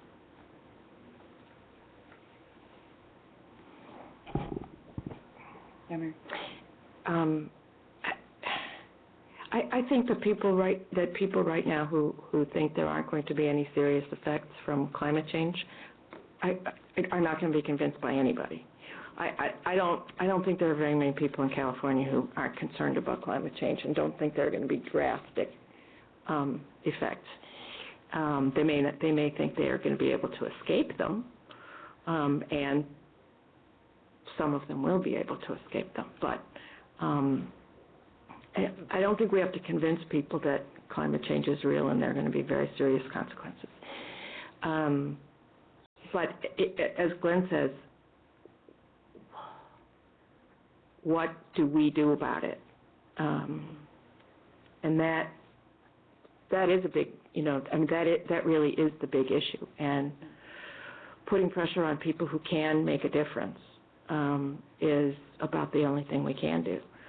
And I think that needs to be addressed.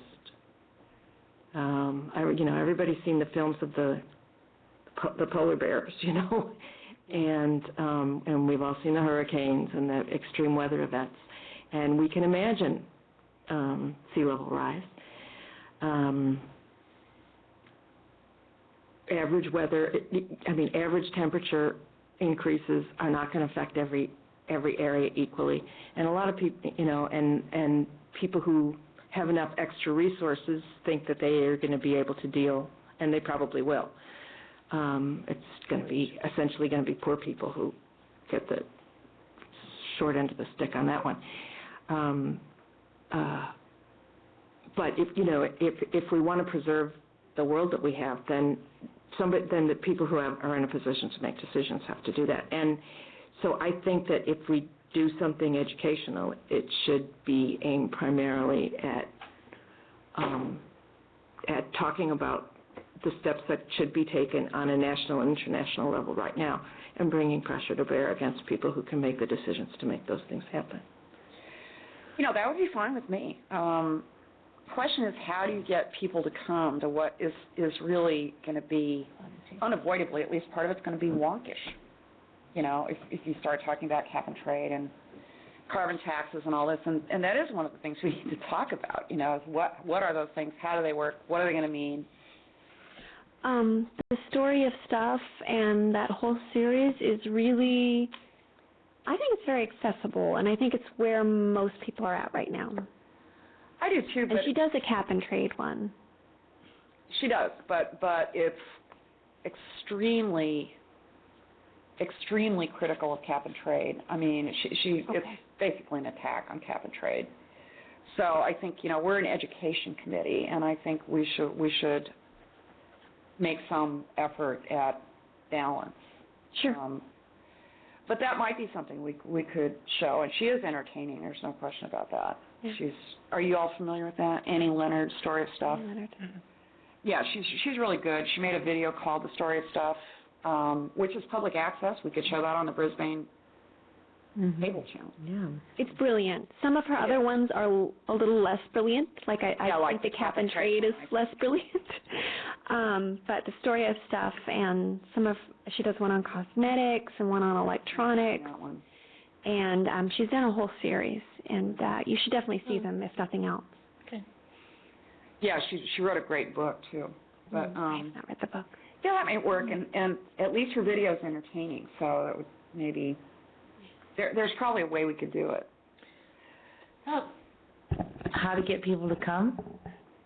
Get Sean to make tacos. I know that's funny, but people do come for stuff that is event free food. And then the other thing I thought about is whatever the venue is that we do, it should include maybe we should have a letter writing workshop, or provide templated sample letters for people to use. And I mean, our very survival's at stake, so I'm really not all that concerned about what side of the fence you sit on, because there's not going to be a fence to sit on. And so, teaching people teaching people how to write letters to your elected representatives. Some people, they'll do it if all they have to do is sign their name and put a stamp on it. Yeah. Yeah. No, I think these are some great ideas. So I'm actually pretty encouraged that we could actually do something and do something good and get people to come if Sean will make tacos. So Sean, you can see how much of the writing I do here. We'll let you take a short rest before you get to Your new occupation. Only if we can hang the Koch brothers, then I'll make tacos. Yeah. I could bring my collection of Koch brothers memorabilia. Really? Yeah, I've turned into an inadvertent collector of this stuff. I have friends that are sending it to me now. So we should if you want it to happen, set a date, pick a movie, pick the hook. Do we want to form a subcommittee to work on it? It seems like that's maybe what we should do next. And I will certainly be on that subcommittee. You need to be on that subcommittee because... Probably. Yes, I anticipate. Yeah. So the question is, do we want to form a subcommittee to work on it? Do any of you ever go to author events? Somebody writes a new book and goes around the country and plugs their book and sells it? I've been to a couple. Mm-hmm. They can be great, if you get the right author. Somebody who can you have an interviewer and an author. And City Arts and Lectures does it, and then and they do it in conjunction with a bookstore, which puts a little table out and sells books. I'll bet there's somebody local who has a recent book out who might be interested. Yeah. Who might be willing to do that. So it becomes a book event, and the person talks about the research that they've done, and I don't know, I like them. But the library's had things like that in the past, and it has not been a big draw. Mm-hmm. And we really want something where we fill this room again. Yes, we sure do. Because if we're going to put the effort in, we want maximum attendance. Mm-hmm. And part of that's PR, which we had good PR through the city, and Barbara on Facebook, me on Facebook, walking around telling people. Mm-hmm. And the true believers will come, and that's usually who comes. But we want something that it's a good idea if it would be a big draw. Mm-hmm. You need somebody like Bill McKibben, I think, to get. Good luck. I have a question. Does the city have a water gauge at either the marina or in the lagoon or any place where they're actually chronicling the heights of tides? Golden Gate. I don't know if we actually chronicle the tides in the marina. I know they know it because it's important for the boats there. I don't know if it's chronicled. Good question. Yeah. We can check. Because that's the kind of information that, if you can, codify and give people some solid evidence.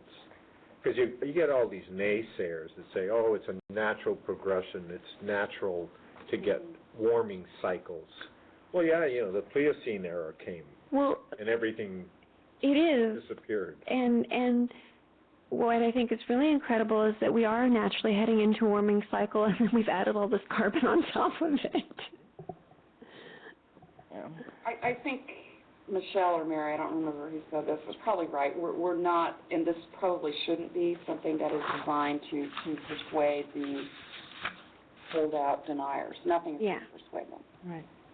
So personally, I kind of like Mary. I kind of like the idea of making it about what can be done. More about what sort of policies, and encouraging people to become participants in those policies. So I like that with food. So I'm fine with forming a subcommittee, and I'll be on it. Would anybody else like to work on this? I'm thinking about something to be held maybe in October. So my suggestion is that you would want to go to council in their first meeting in August with your program, so that way the council could say, yes, great idea, let's move forward. Because as the same thing we did with the no deposit, no return. We let council know we were going to do this program. You may not have a specific date yet, but just a general idea. Okay. And that's also another way that you get the word out. Yeah, you should do that sooner rather than later. Well, they're out in July. I mean, I'm just thinking council is dark in July. Yeah, I'm going to be out. So council goes dark in July. So if you have a plan ready to go at their an idea of what it is in their first meeting in August, and you're going to do this in October, that's plenty of time. Yeah. Even the second meeting in August would be plenty of time. So that's what I was just thinking, because I know their schedule is they're dark in July. So Maybe we anybody should do else a wanna work on combination. it? You could do a combination of a movie and an author who's written an appropriate book. That might be a nice. Or if somebody in the area has done a documentary on it, you can do the documentary and then the conversation with the documentary producer. Yeah. Anybody want to be on the subcommittee? I'll work with you on it. Okay. I'll help on it. All right. So anybody else? I guess. So if it's a subcommittee, you don't want to do more than 3. Okay. So we'll be in touch. Was there anyone who had a passion to do it more than me? Because then they could do it. I wouldn't want to take one of the 3 slots available. I'm next up on the community education, so I feel like I can't say yes this time around, but maybe next time around. All right. So All right. So we should maybe try to meet earlier in the summer. yeah, we should meet. I'd When like are you back? May 27th. So I'm only Okay. gone for 2 weeks. It just Okay. I leave mid-June, so maybe we should try to schedule something that before you leave yeah. and Okay. sort of brainstorm it. Yeah. Get some outlines when we meet. Come with some ideas of stuff for us to review. Maybe we can look for some movies. Yeah. Yeah. If we want to go the movie route, I mean, I like the idea of movies, but maybe clips may fit. Mm-hmm. Are you guys familiar with the Wall of Films? Uh-uh. It's just basically a huge page that you can scroll down, and it's got all sorts of environmental, social, and alternative action films. It's just like dozens of them. You can just scroll down and click on them. Cool. Hmm. Thank you. Mm-hmm. That's really useful. Yeah. If I don't send you the link, poke me. Okay, Barbara. Okay. Thanks. What if we Google Wall of Films? Usually after. Yeah, it might come up. It's kind of buried on somebody's site, so Okay. it might. If it doesn't come up, We know who to. Yeah. Okay, great. All right, so we've got our subcommittee. Next item, fossil fuel divestment of city funds. And I put this on the agenda also. The reason is that, Excuse me, Chair, can you talk into the mic? oh, I'm sorry. Yeah, make sure we capture it. So we're on item G, fossil fuel divestment of city funds. I put this on the agenda. Some of you probably know the San Francisco City Council voted last week to instruct the committee that manages San Francisco's retirement fund, which is really large, it's $16 billion.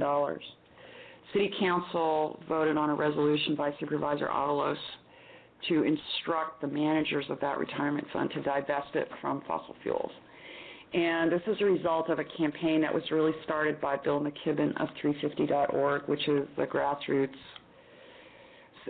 climate lobby type organization. And it's really taken off, and I'm very proud of students at San Francisco State University who met with student government, and student government also passed a resolution last week to ask the managers of the university's funds to divest those funds from fossil fuels. So final decisions have not been made yet because I guess the fund managers are the ones that have to do this. So in the case of San Francisco, the city council voted to instruct them and ask them to do it. But apparently the final decision lies with them, and unfortunately the meeting was today. And I've been in class or meetings all day, so I don't know what happened, but it was kind of a big day. I don't know whether whether the fund managers voted to divest. Anyway,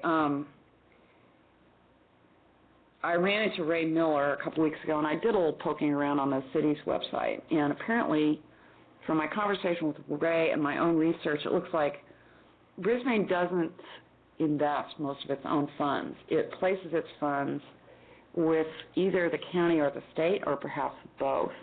And they're the ones that invest the funds. And these are things like, I suppose, that pay the city's pensions and things like that. So my understanding is that Brisbane doesn't invest those things directly. So what I had in mind here was that we, if the committee is inclined to, ask the city council to, write to the managers of those funds where Brisbane's money is and encourage those funds to divest from fossil fuels. There are sample resolutions for divestment on the 350.org website. So that's basically what I have in mind, that we ask our city council to write a letter. Does that put the city of Brisbane in an unusual situation since they get so much of their funds from the tank farm right out here? We don't get funds. We don't get very much anything from the tank farm. We get very little from the tank farm. Really? Yeah. Yes, that's an item of conversation at the council level. Yeah, I thought there were like percentages of pennies per gallon. No.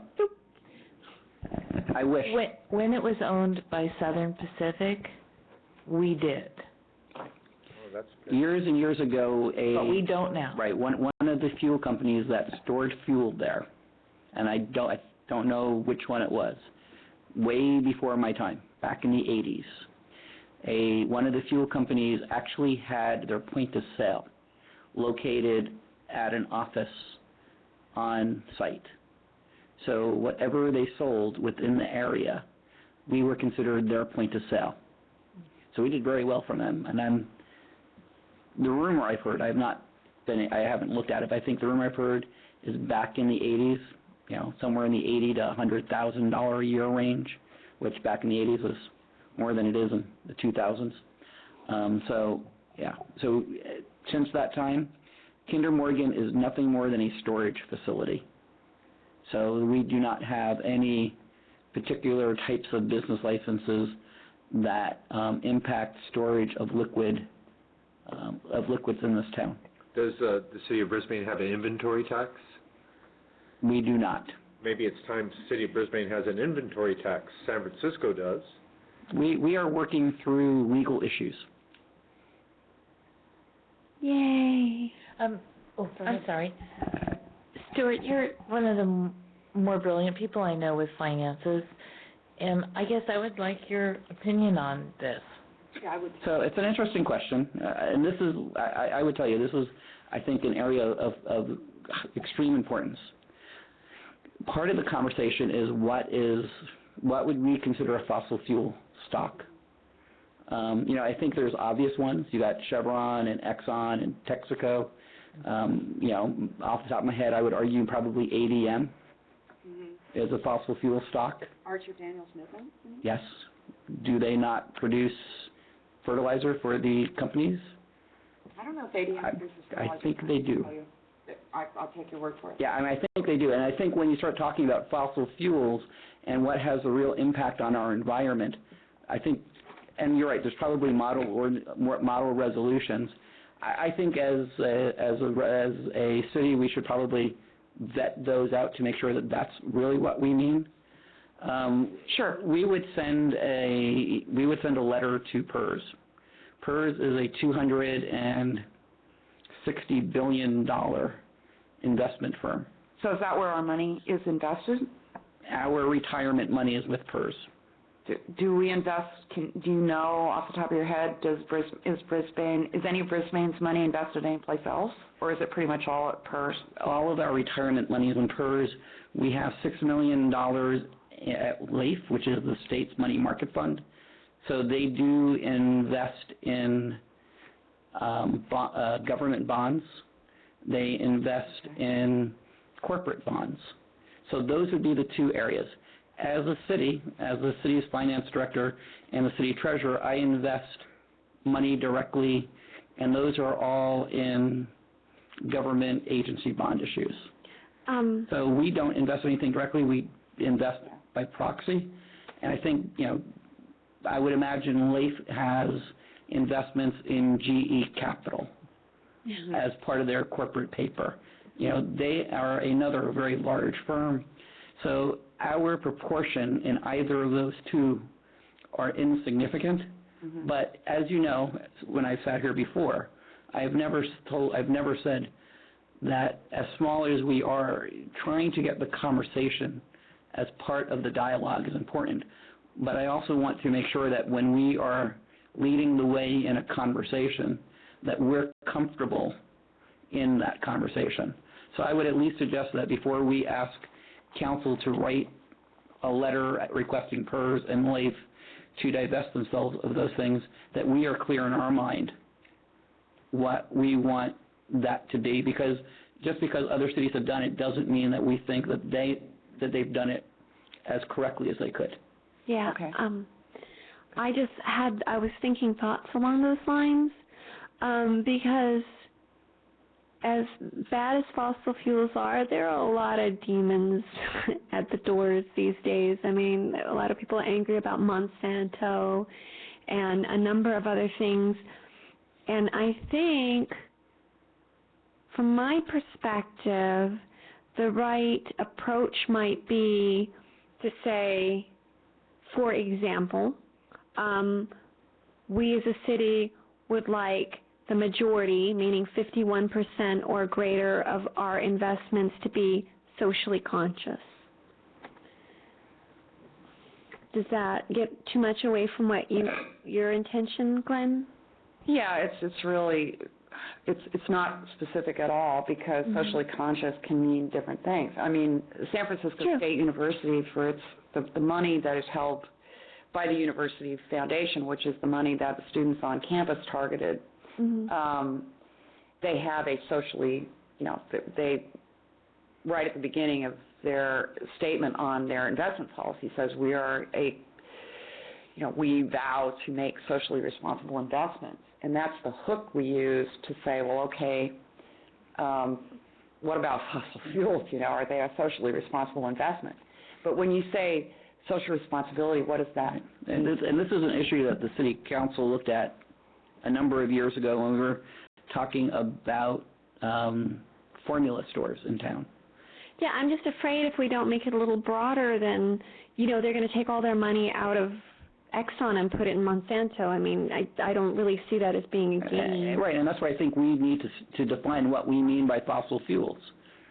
Before, and I think, as I said, I think this is, when I look at this agenda, that to me is something I just find, as a policy wonk myself, a fascinating policy question.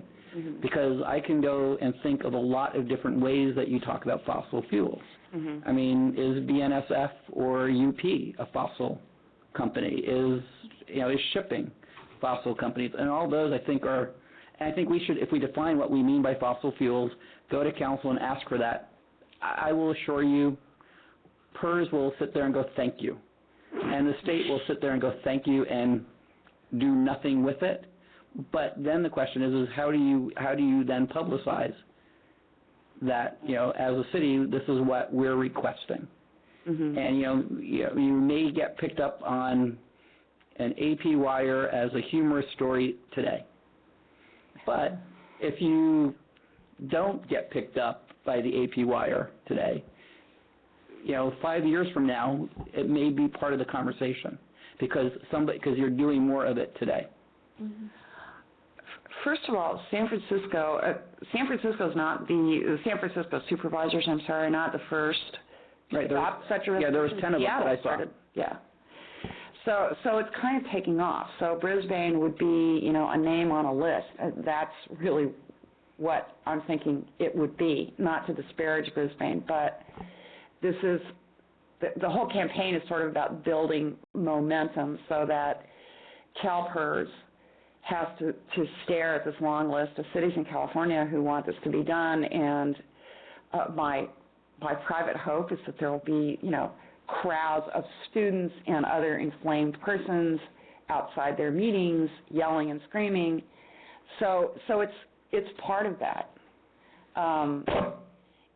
And I will, if I could help by supplying you with the 350.org list of 200 companies that, there's been some effort to define this already. What is fossil fuels? What are the companies that we're talking about? I would be glad to find that and get it to you. Well, it's more not getting it to me, it's getting it to how the committee would like to see it and how the committee would want to present this to City Council. Okay. And what kind of information you think that the City Council is going to want from you before they write a letter to PERS and to the state. And as I say, we are such a small drop in their bucket that a letter to them and a name on the list, because the list that I saw that you sent, I don't know if any of them actually invest in PERS, have PERS as their, maybe Berkeley does, maybe, or they might have their own pension fund. Berkeley is one of the cities that I saw on the list that you sent. Right. I don't know if Berkeley actually has their retirement invested in PERS, because they may be big enough to have it. San Francisco has its own separate. I'm just saying that when PERS sees the list, we may be the only city on that list at this point in time that is in PERS. Seattle isn't in PERS. San Francisco isn't in PERS, because Seattle not being in PERS is they're in a different state. San Francisco has their own retirement pension. Mm-hmm. Most counties in the state have their own retirement pension, and large cities sometimes have their own retirement. So I'm just saying is how do we become, how do we do something, how do we get the council informed about it, how do we define it for council, and then how do we create some kind of publicity that we did this, that it just doesn't get sent to PERS and then forgotten. Right. Those are the things I think if you can do a subcommittee, talk about what we really mean and how we're going to do that. I think it's an important issue. I agree with you on the importance of this. I think this conversation is a conversation that we in the society needs to start having. But I think we also, as we publicize it, we start getting our own public and other people in the public to really start thinking how they interact with fossil fuel on a regular basis. Because I don't think most people, when they think of fertilizer, are thinking of fossil fuel issues. Right. Well, I think that's part of the point of this. Right. All plastics are from fossil fuel. Not all of them. Which ones aren't? The corn-based ones, for one. They're not plastic. But see, corn-based ones would be fossil fuel because you're going back to fertilizer, you're going back to how you, and those are, I think that interconnection becomes a more important education piece.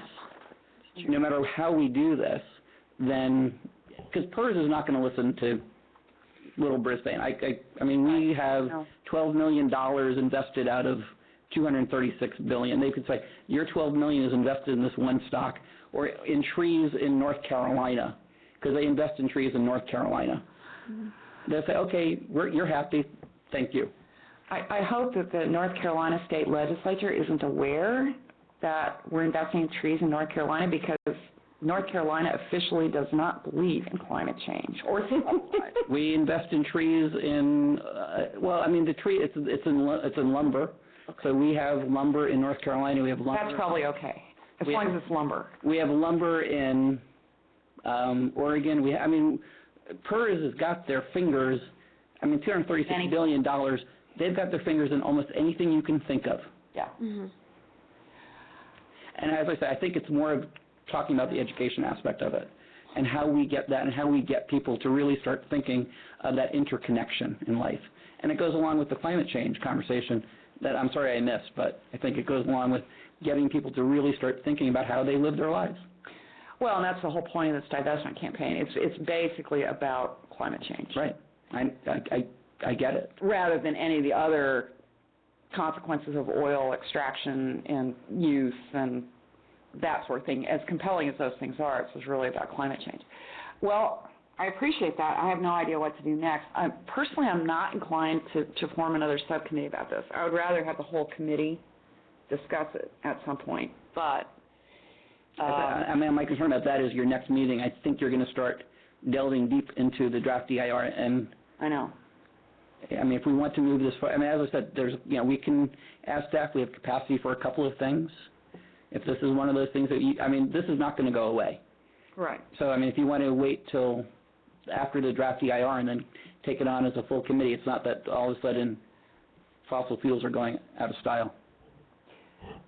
I actually think that might be an okay idea, partly because, you're right about the impact that Brisbane could make on CalPERS. My hope is that when school starts again in the fall, there's going to be a lot more, CalPERS is going to be hearing from a lot of students because, if you look at San Francisco State, for example, most of the university's money is not held by the university's foundation. It's held in CalPERS. It's retirement. University employees are part of the state retirement system. And so that's where the big majority of the money is. And the students will figure that out with a little help from their friends. If they don't figure it out on their own, there will be people helping them figure it out. So, where does the divestment campaign go next? So at some point, there will be, it will be directed at CalPERS, and Brisbane won't be alone. It will have, I hope, plenty of company from universities who, whose employees do not want their retirement invested in these things either. So I wouldn't necessarily object to waiting on this part. I think there's going to be somewhat of a lull over the summer. Don't everybody talk at once. I have my hand up. Oh, sorry, Mary.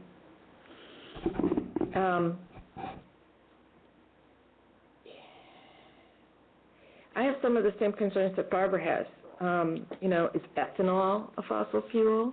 Is natural gas a fossil fuel? Yeah, Okay. absolutely. It's covered. Okay, but, I think if we come back in September, October with the list, it might create the ability to have a better conversation. Yeah. I'd rather talk about Brisbane investigating community choice aggregation, actually. Being Rather than divestment. Yeah. I'd rather talk about actually, making and using more. I'd rather talk about having the renewable energy alternative out on the Baylands. I'd rather talk about actually creating more renewable energy than switching investments from one company that does horrible things to, as Barbara says, another company that does horrible things in a slightly different way.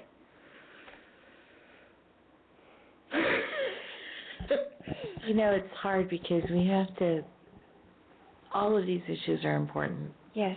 But we have to pick and choose. Mm-hmm. And it's really hard of what we can do that's going to get the biggest bang for the buck, so to speak. And that's the really, hard choices that we have to make of like, what can we do as 5 people, or how many people can we influence as 5 people? And where do we get the most influence from? And I kind of agree with Mary about we're facing, a situation out on the Baylands where we could have a really positive impact, or we can just contribute to the problem. And that's right here. And that, whichever way that goes, will get picked up by the AP wire, and have a huge influence and might be a better thing to throw our pebbles at, you know? And while I agree with you about, you know, not wanting the divestiture of fossil fuels, that's a small part of the puzzle that we can influence compared to a large part of the puzzle that we can influence. And it's hard to make those choices. It really is, because you want to do it all, but you can't. I'm not sure that it's a choice. I mean, we're really talking about different things. How we build the Baylands is very important, but this is where the city's money is invested that pays retirement funds. And I agree with Barbara and with Mary, you know, Monsanto is a rotten company too. Oh, yeah. The thing about the fossil fuels industry is that the fossil fuels industry has single-handedly pretty much prevented a climate policy from emerging in the United States, and they continue to do that. Climate change, I mean, and this is true, I think, despite anything that Monsanto does, and I'm pretty familiar with what they're doing and what's wrong with it. Climate change is the biggest environmental problem we have. If we don't do something about it, nothing else we do is going to do any good. Producing renewable energy on the Baylands, I think is fine, and I want to see that happen. But we also need, and I don't know if divestment is going to do it, but I think we also need to try to pull the rug out from under this industry, which has a grip on our entire political system. And that's part of the point of this. Yeah. You missed your mic. That's part of the point of this. I mean, they pretty much run energy policy in the United States. And one of the reasons that's a problem is that as long as they do run energy policy in the United States, fossil fuel produced energy is cheaper than the renewable energy we might produce in the Baylands, which is one of the reasons it is so hard to get renewable energy produced in the Baylands. You know, you still got renewable energy having to compete with fossil fuels that are subsidized by the federal government, and also in the sense that there are no royalty payments taken away from them by the state of California. So I think that when looking at the fossil fuel industries, we're really talking about a set of industrial bad guys that is really the worst of the worst. And Monsanto is really bad, and it's right up there.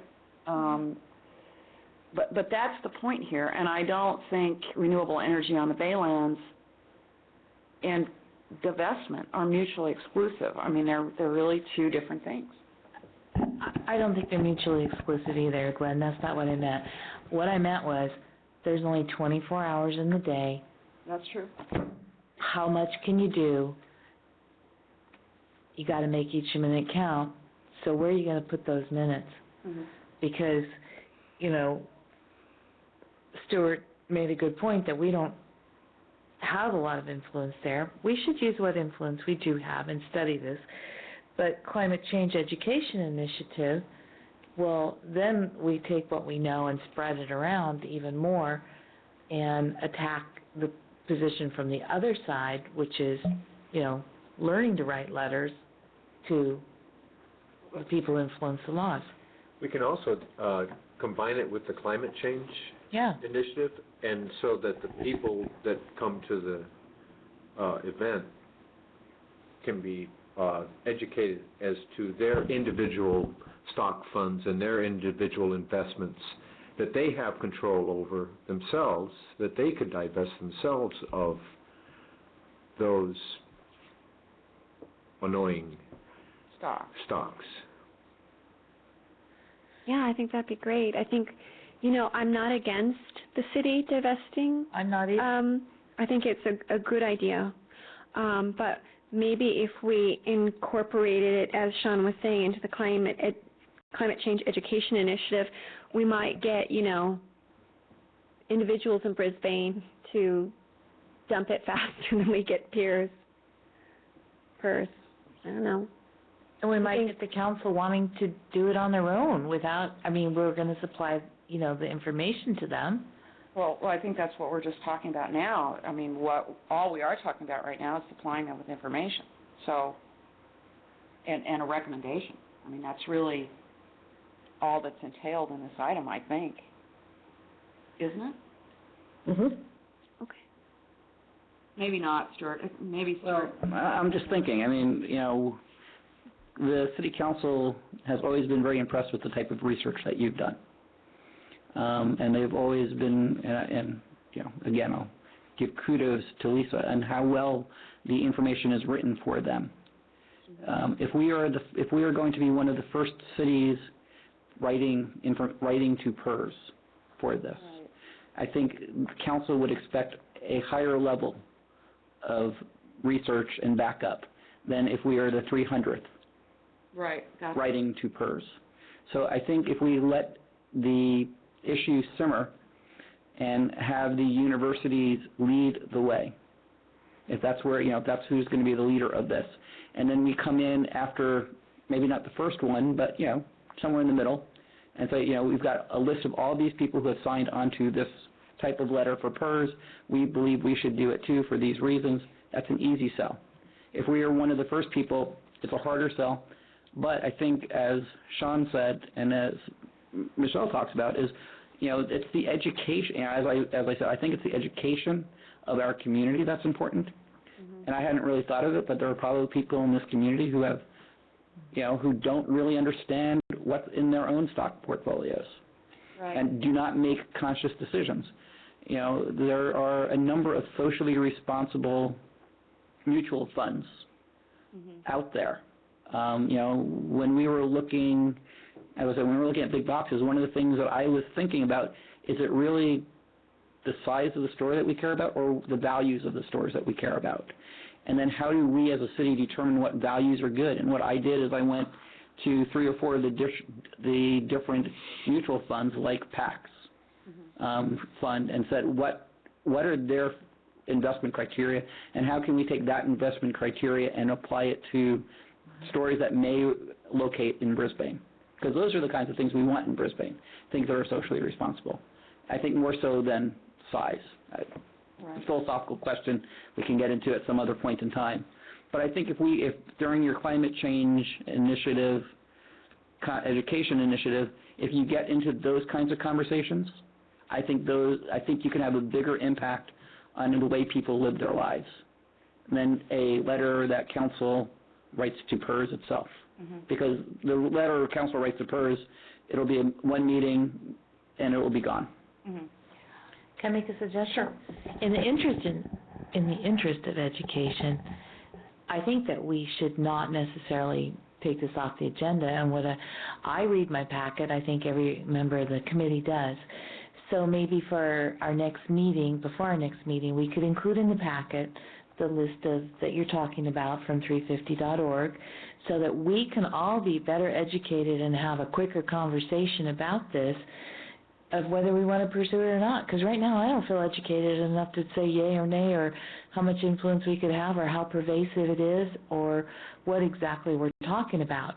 And so between now and the next meeting, leave this as an agenda item for follow-up, and get information in the packet so that we can all be on the same page with you, Glenn. Yeah.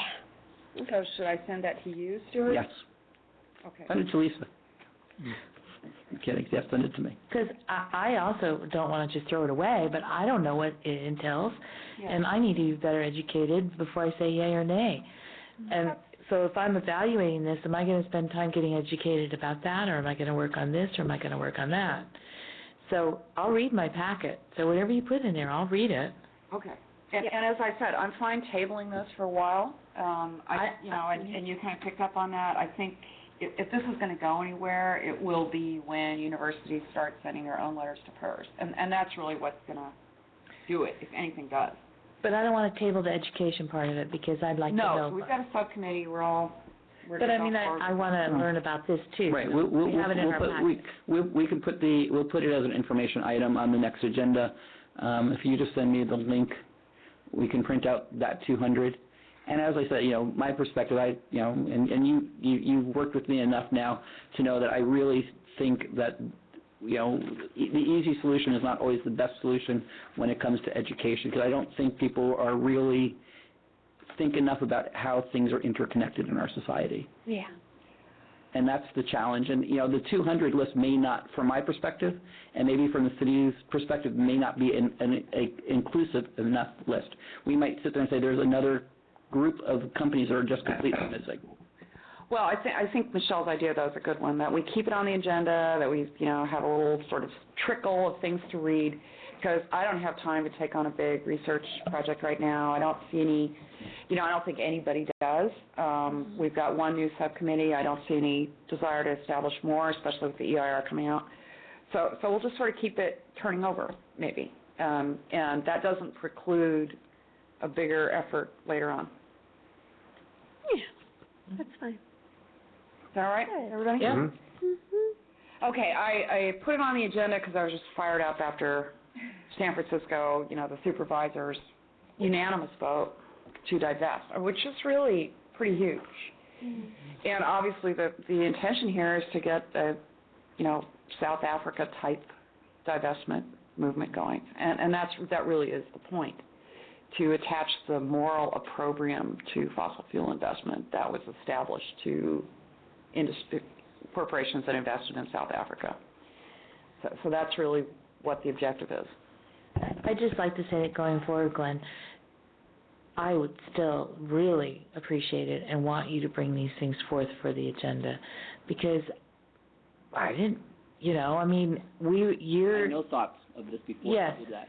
And that is one of the really, truly valuable things that you bring to the table for us, is awareness of these different issues. And, I would not have thought to put that on the agenda, and now I'm going to be working with Stuart to make the agendas, and so I still need you and the entire committee to put forth the things that you find important, that you want to talk about, that you've been exposed to, and you, being an educator, are exposed to so much more than the average person, and certainly more than I am on some of these issues. So yes, bring it forward. Always. Okay. I would like to second that. Yeah. All right. Great. Okay, gee whiz. We're all the way up to approval of the minutes. Any amendments to the minutes? Move approval. I did have one thing I wanted to say, and I'm going to have to find my copy of the minutes before I can remember what my little note to myself was. Well, I'll just update something on the minutes while she's looking for that. Lisa, did you want to explain to the whole group about why the videos aren't posted, since I brought it up and it's in the minutes? Sure. Oh, okay. Yeah. As of tonight and going forward, the videos will be posted next to the agenda and the minutes on the city's website.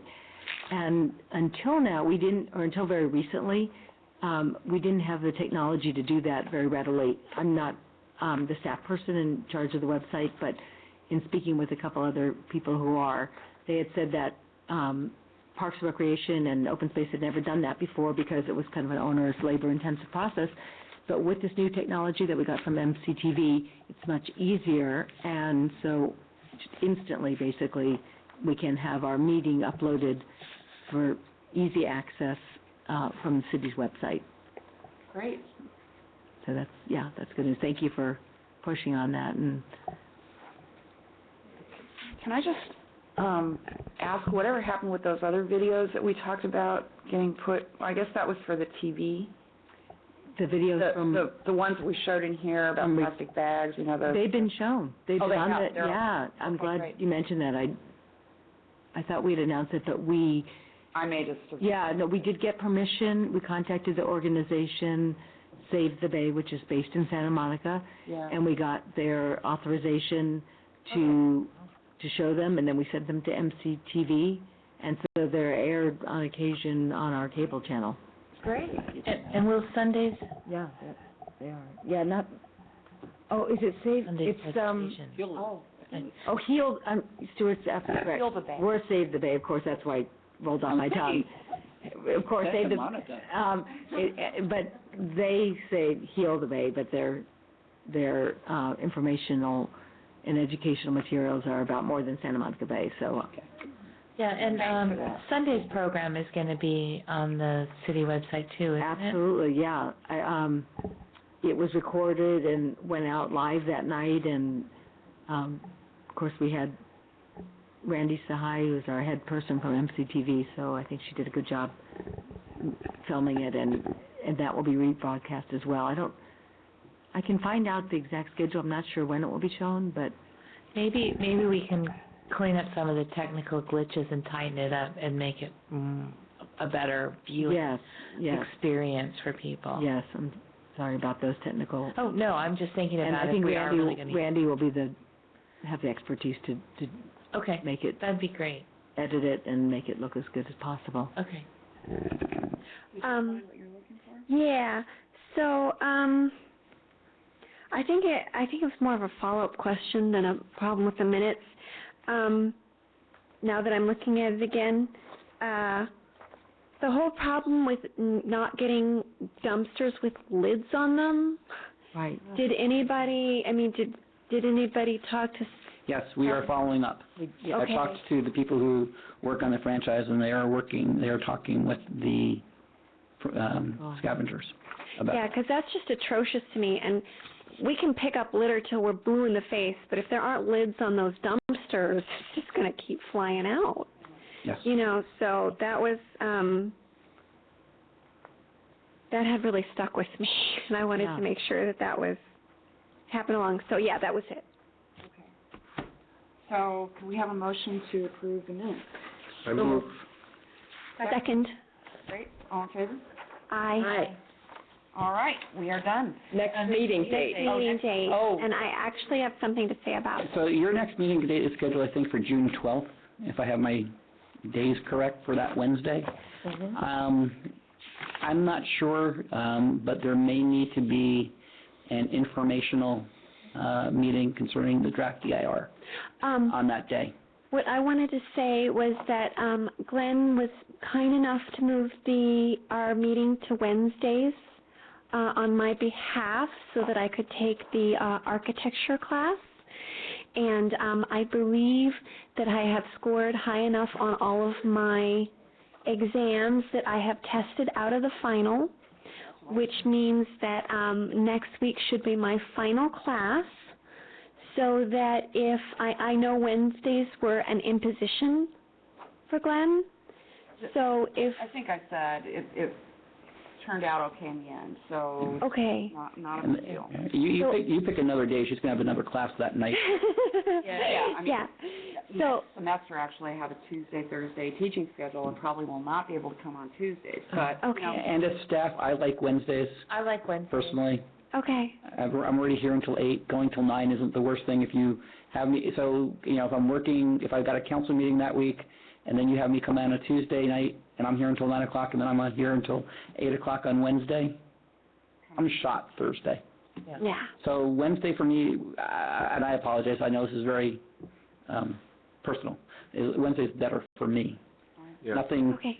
but I would do whatever you want me to. Let's stick with it. But I'm just saying that the June 12th, I might need to move if the draft DIR informational meeting, because I think that, I think people would say that takes priority. Yeah. I will argue that issue. I'll say, no, we're more important than you, but. And so when would you move the meeting to? I would hope maybe the 19th. Okay. Just FYI, and it's really neither here nor there, except there is going to be a lot of work connected with the DEIR. I almost certainly will not be here by the 19th, and so, my missing a meeting is no big deal, but I kind of like to be at that meeting so when we divvy up the work and organize how we're going to... So if the draft DIR comes out prior to the 5th, would you want to try to shoot for June 5th? I could, yeah. I'm just... Could. Oh. Wait. Quit telling stories. I usually have another meeting the first Wednesday of the month. Oh, okay. So another suggestion, Stuart, I realize Wednesday's best, and it seems like that's true for a number of members of the committee, but maybe, I don't know, maybe doing one Tuesday meeting? Right. The June 10th, it could be a potential council meeting. June 11th, you mean? June 11th might be potential council meeting. June 10th it depends on what happens with the budget on June 3rd. Oh.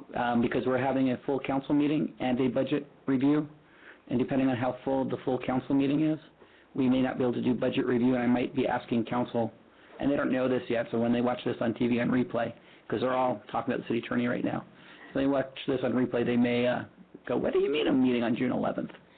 Well, so maybe I just won't be here at the June meeting. I mean, and that's the way it is. So. Yeah, you can communicate. I'm going to look to the chair, the future chair. Well, this is all maybe, though, isn't it? Yes, it is maybe. Okay. So right now, we've got June 5th, June 12th, and June 19th on the table. Right. I mean, normally our meeting would be June 12th. If the draft EIR comes out and they ask for that to be an informational meeting, I would think we would need to cancel our meeting. If they don't ask for the June 12th to be an informational meeting, there would be no reason for us not to meet on June 12th. And if they had an informational meeting, at what time would that be? I think my guess is they're going to try and shoot between 7 and 9. I don't know how long it's going to be. I mean, this is just a very quick conversation walking by John's office today. So at this point, I think we should schedule our meeting for June 12th. Yes. We maybe want to schedule it for 6 o'clock and then go ahead and have it. Even if there is an informational meeting, we'll have an abbreviated meeting from 6 to 7. That'd be fine. Is that a possibility? Or do you want to wait and play Russian roulette and see whether it comes out and maybe if you go to the 19th? Can you do 5:30? Yes. Can everyone do 5:30? 5? At one time? From 5:30 till 9? No, 5:30. No, but I mean, are we going to want to go to this? Well, I'm going to want to go to it, yeah. Well, there's going to be 4. So this is not going to be the only one. Are they going to be I don't know. repetitive? I don't know. I think they might be, to try and hit different times for different people in the community. As I get more information, I'll let you know that. I mean, then again, for all I know, the draft EIR could come out in, June of 2015. Yeah. I'm only kidding. It won't come out that late. So is this significantly different from the CEQA training that we all have? I don't know. Okay. You don't know? So is everyone able to make 5:30 on June 12th? Is that My ability will depend on my husband's schedule. okay? All right, but you're willing to try. I'm willing to try. Okay. We don't know about FEMA either. No, we don't. So, Stuart, tentatively we'll schedule it for 5:30 on June 12th. If it turns out that we can move it to 6:30 because there is no draft EIR, then you'll notify the committee and we'll Yes. move it back to our normal time. Yes. All right. I think that's good. I appreciate that because I'd kind of like to be around for that. We'd like you to be here. Yeah. I think that first meeting after the draft EIR comes out will be very important. Yeah. So I'd like to be here. Okay. Great. Thank you. Can I move the adjourn? Yes. You can. Second. You can vote with your feet. Adjourn. I texted your phone, but I